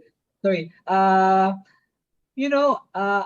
want to ask you from the perspective of policymaker, actually who is struggling, not only students, but also the teacher or instructor or the professors in the university, when you offer the students, any kind of, technology that you are familiar with. What about the lecturer, the professors in the university or teacher at school? So in perspective of policymaker, because the change happens so sudden, the COVID, change everything. And I think it will be like this, until we don't know. So I think what we are discussing today will be very applicable. Cannot be that pessimistic, Dr. Adele. So it will be like this. I'm not. I love it. I think it opens us to be very good academics, actually. Because it challenges you. Yeah, but how as an institution, for example, as a policymaker in the level of faculty or in the university, to make our lecturers and professors to engage with technology and to cope with the students' needs in the very rapid change like this situation? We can't change the policy. The policy is top down. Usually it comes from the ministry. Ministry tells you open the university, we open the university. Ministry tells you hybrid on the 18th. We just follow because it's the policy maker. They instruct you, we just follow. What we have to do is to embrace the changes. So far, we've had an evaluation. So we've got this the statistics, of students evaluating the teaching and learning online, and it has been excellent. Because we've picked up, quite fast, we've picked up webinars on non-stop webinars, workshops and all that. Everybody loves it. And people, through trial and error, they started to pick up on certain apps that they think work for the particular students. So the feedback has been excellent. But if you're asking me about Monday onwards, I have no idea how it's going to be. I have no idea. It's scary. I have no idea. That's what I mean, how to standardize the use. If one student use TikTok, another student use Facebook, another student use Instagram. So how many tools? Or I'm saying like they have to come together and decide on which link to meet. But in terms of assignments, have flexibility in how they want to address that particular question. So if the question asks for them to do something, they are free to use. That's what I mean. So be flexible, because some of them prefer papers, they will write and all that, and then they will just email you the document. Some video content, feel free. Some did not even want their faces to be there. They use animation. They changed everything. So it's allow them the flexibility to answer the same question differently. That's how you make thinking expand, and it becomes so wonderful to see all these assignments coming in. But I'm not sure of hybrid though. I don't know what to do because I cannot expect on Monday what's going to happen. I can only come back in the next conference and tell you the experience because I'm also worried. Thank you so much. You're welcome, Dr. Rido. Feel free to contact me and email me, everybody. Not at all. Not a problem at all. Any more? Or this is it. This is the end, yeah? Last but not least, from Daniel. Daniel. Yeah, times issue. Okay. All right. Where's Daniel? Is that a question by Daniel? Daniel? Thank you. Thank you. Assalamualaikum. Hello, Doctor. Waalaikumsalam warahmatullah. Hi, Daniel. Yeah, it's a very nice presentation. I do like it. Alhamdulillah. Okay, Thank you. I don't have much time here. I just go straight to the point here. Most of experts in education as well as some community are worried about learning loss because of the lack of coordination between parents, teachers, and students. What do you think about it? Does learning loss happen or not? Due to maybe parents are not familiar with the high tech, right? They're not familiar with the learning management of the kids, and school just got nothing to do with that. What do you think about it? Thank you. Thank you very much, Daniel, or Prof. Daniel, or Dr. Daniel. I'm not sure who. Okay, Dr. Daniel. So it is true, learning loss is happening. If you check UNICEF's report, you can see learning loss over the world. So I think learning loss is dependent on which area you are in and the type of teachers you have and the type of principals you have, the type of parents you have. So in Malaysia itself, you've got various levels of people. And the key is, I've got this one teacher. So I have one teacher teaching in a private boarding school. Everybody is equipped. Parents are very involved. Every day they use iPad. One child per iPad mode, so they contact each other, assignments are there. Every little thing is communicated through the parents as well. So parents kept an eye on them. This is at one level of community, one level of community, very affluent. And on the other side, we've got, and teachers are also in excellent private boarding school. And on the other side, we've got people in the remote area or rural area or urban poor area. So we have students struggling to, they have no gadgets and all that. Parents are not very educated. So we understand that. What teachers did, this is from experience and also from researching, what the teachers did was, she did not bother about going digital. She did not bother because there's no point. So look at what matters for that particular situation. Do you need the device? What is the device needed? So she made modules. So she printed before MCO. So the government said, we're going to announce MCO within 2 weeks. What she did was she printed modules, like thick modules for subjects that she teaches, and then she distributed. So what was the device that she needed? She needed the module, not iPad. They cannot afford an iPad. So she distributed, she went to the urban poor, like a flat, they all live in a flat. So she distributed the device. Okay, who's important? The learner, the learner's learning, making sense of information. She gives instructions as well. And then we have engagement. How does the student, the social, DLS, the social, how does it that the students socialize? How do they engage with that?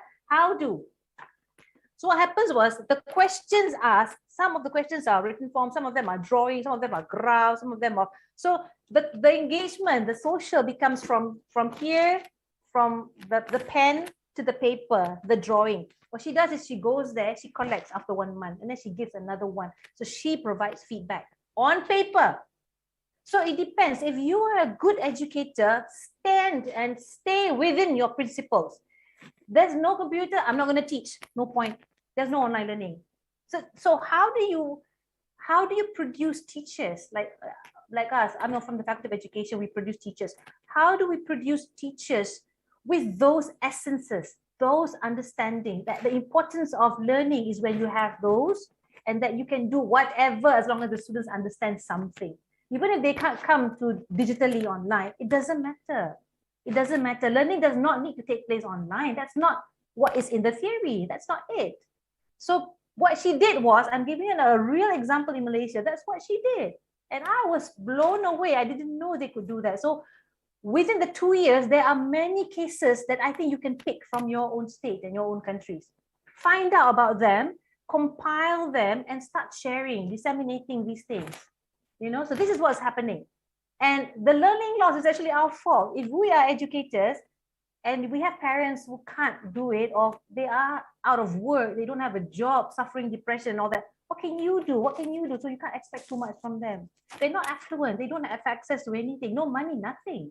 What can you do? So I would go back to that one example. So what can you do? I don't know what you can do. Let's look at your context. Look at your context, yeah? iPad is not necessary at this point. Look at your context. That's the best I can answer. I hope that's met your question, Dr. Daniel.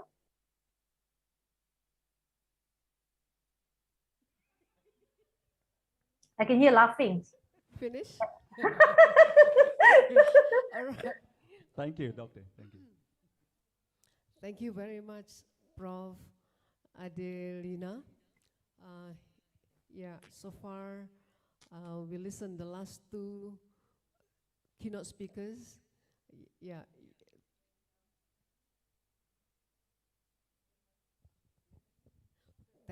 Yeah, they have presented such a rich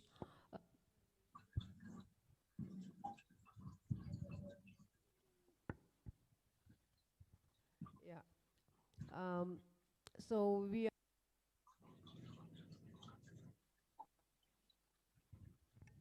are very fortunate that to have you both, Professor,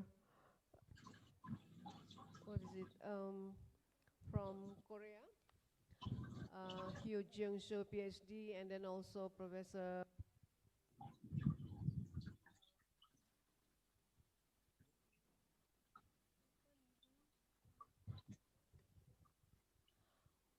sorry, so there is a technical problem only. Well, anyway, we are sure that you have lots of questions to the presenters for the keynote speakers that has serving us with these online learnings. So again, it depends on the teachers, lecturers, how to make it students can learn meaningfully. And then especially moving the social context to the learning online so that they can still have interaction and they have also learned what's supposed to learn. I think that's all from moderator. We say thank you again. And we also say thank you to the committee who have handled this conference, especially as well for the side of the Faculty of Teachers and Teachers Training and Education. And it goes to the Dean and the Vice Dean. Next, we will not stop until here. There will be a parallel session. Then will be announced by the MC. Last but not least, I have to release. So I'm Novitri. Thank you for joining this conference. So hopefully we will meet in the next conference. Wassalamualaikum warahmatullahi wabarakatuh.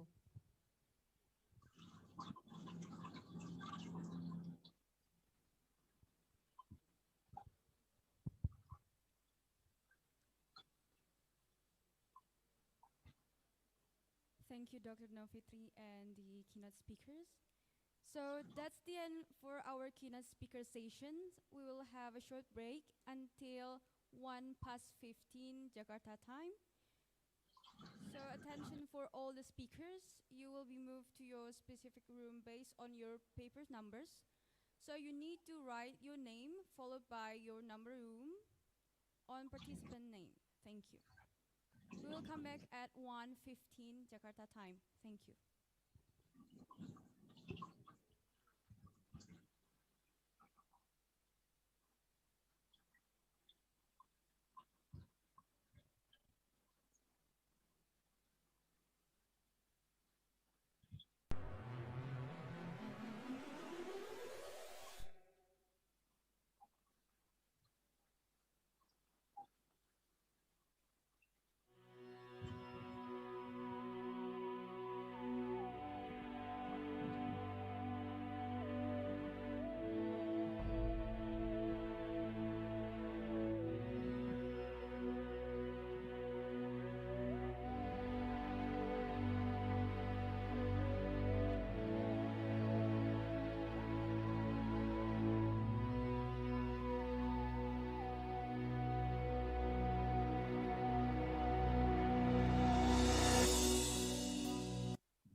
Recording in progress.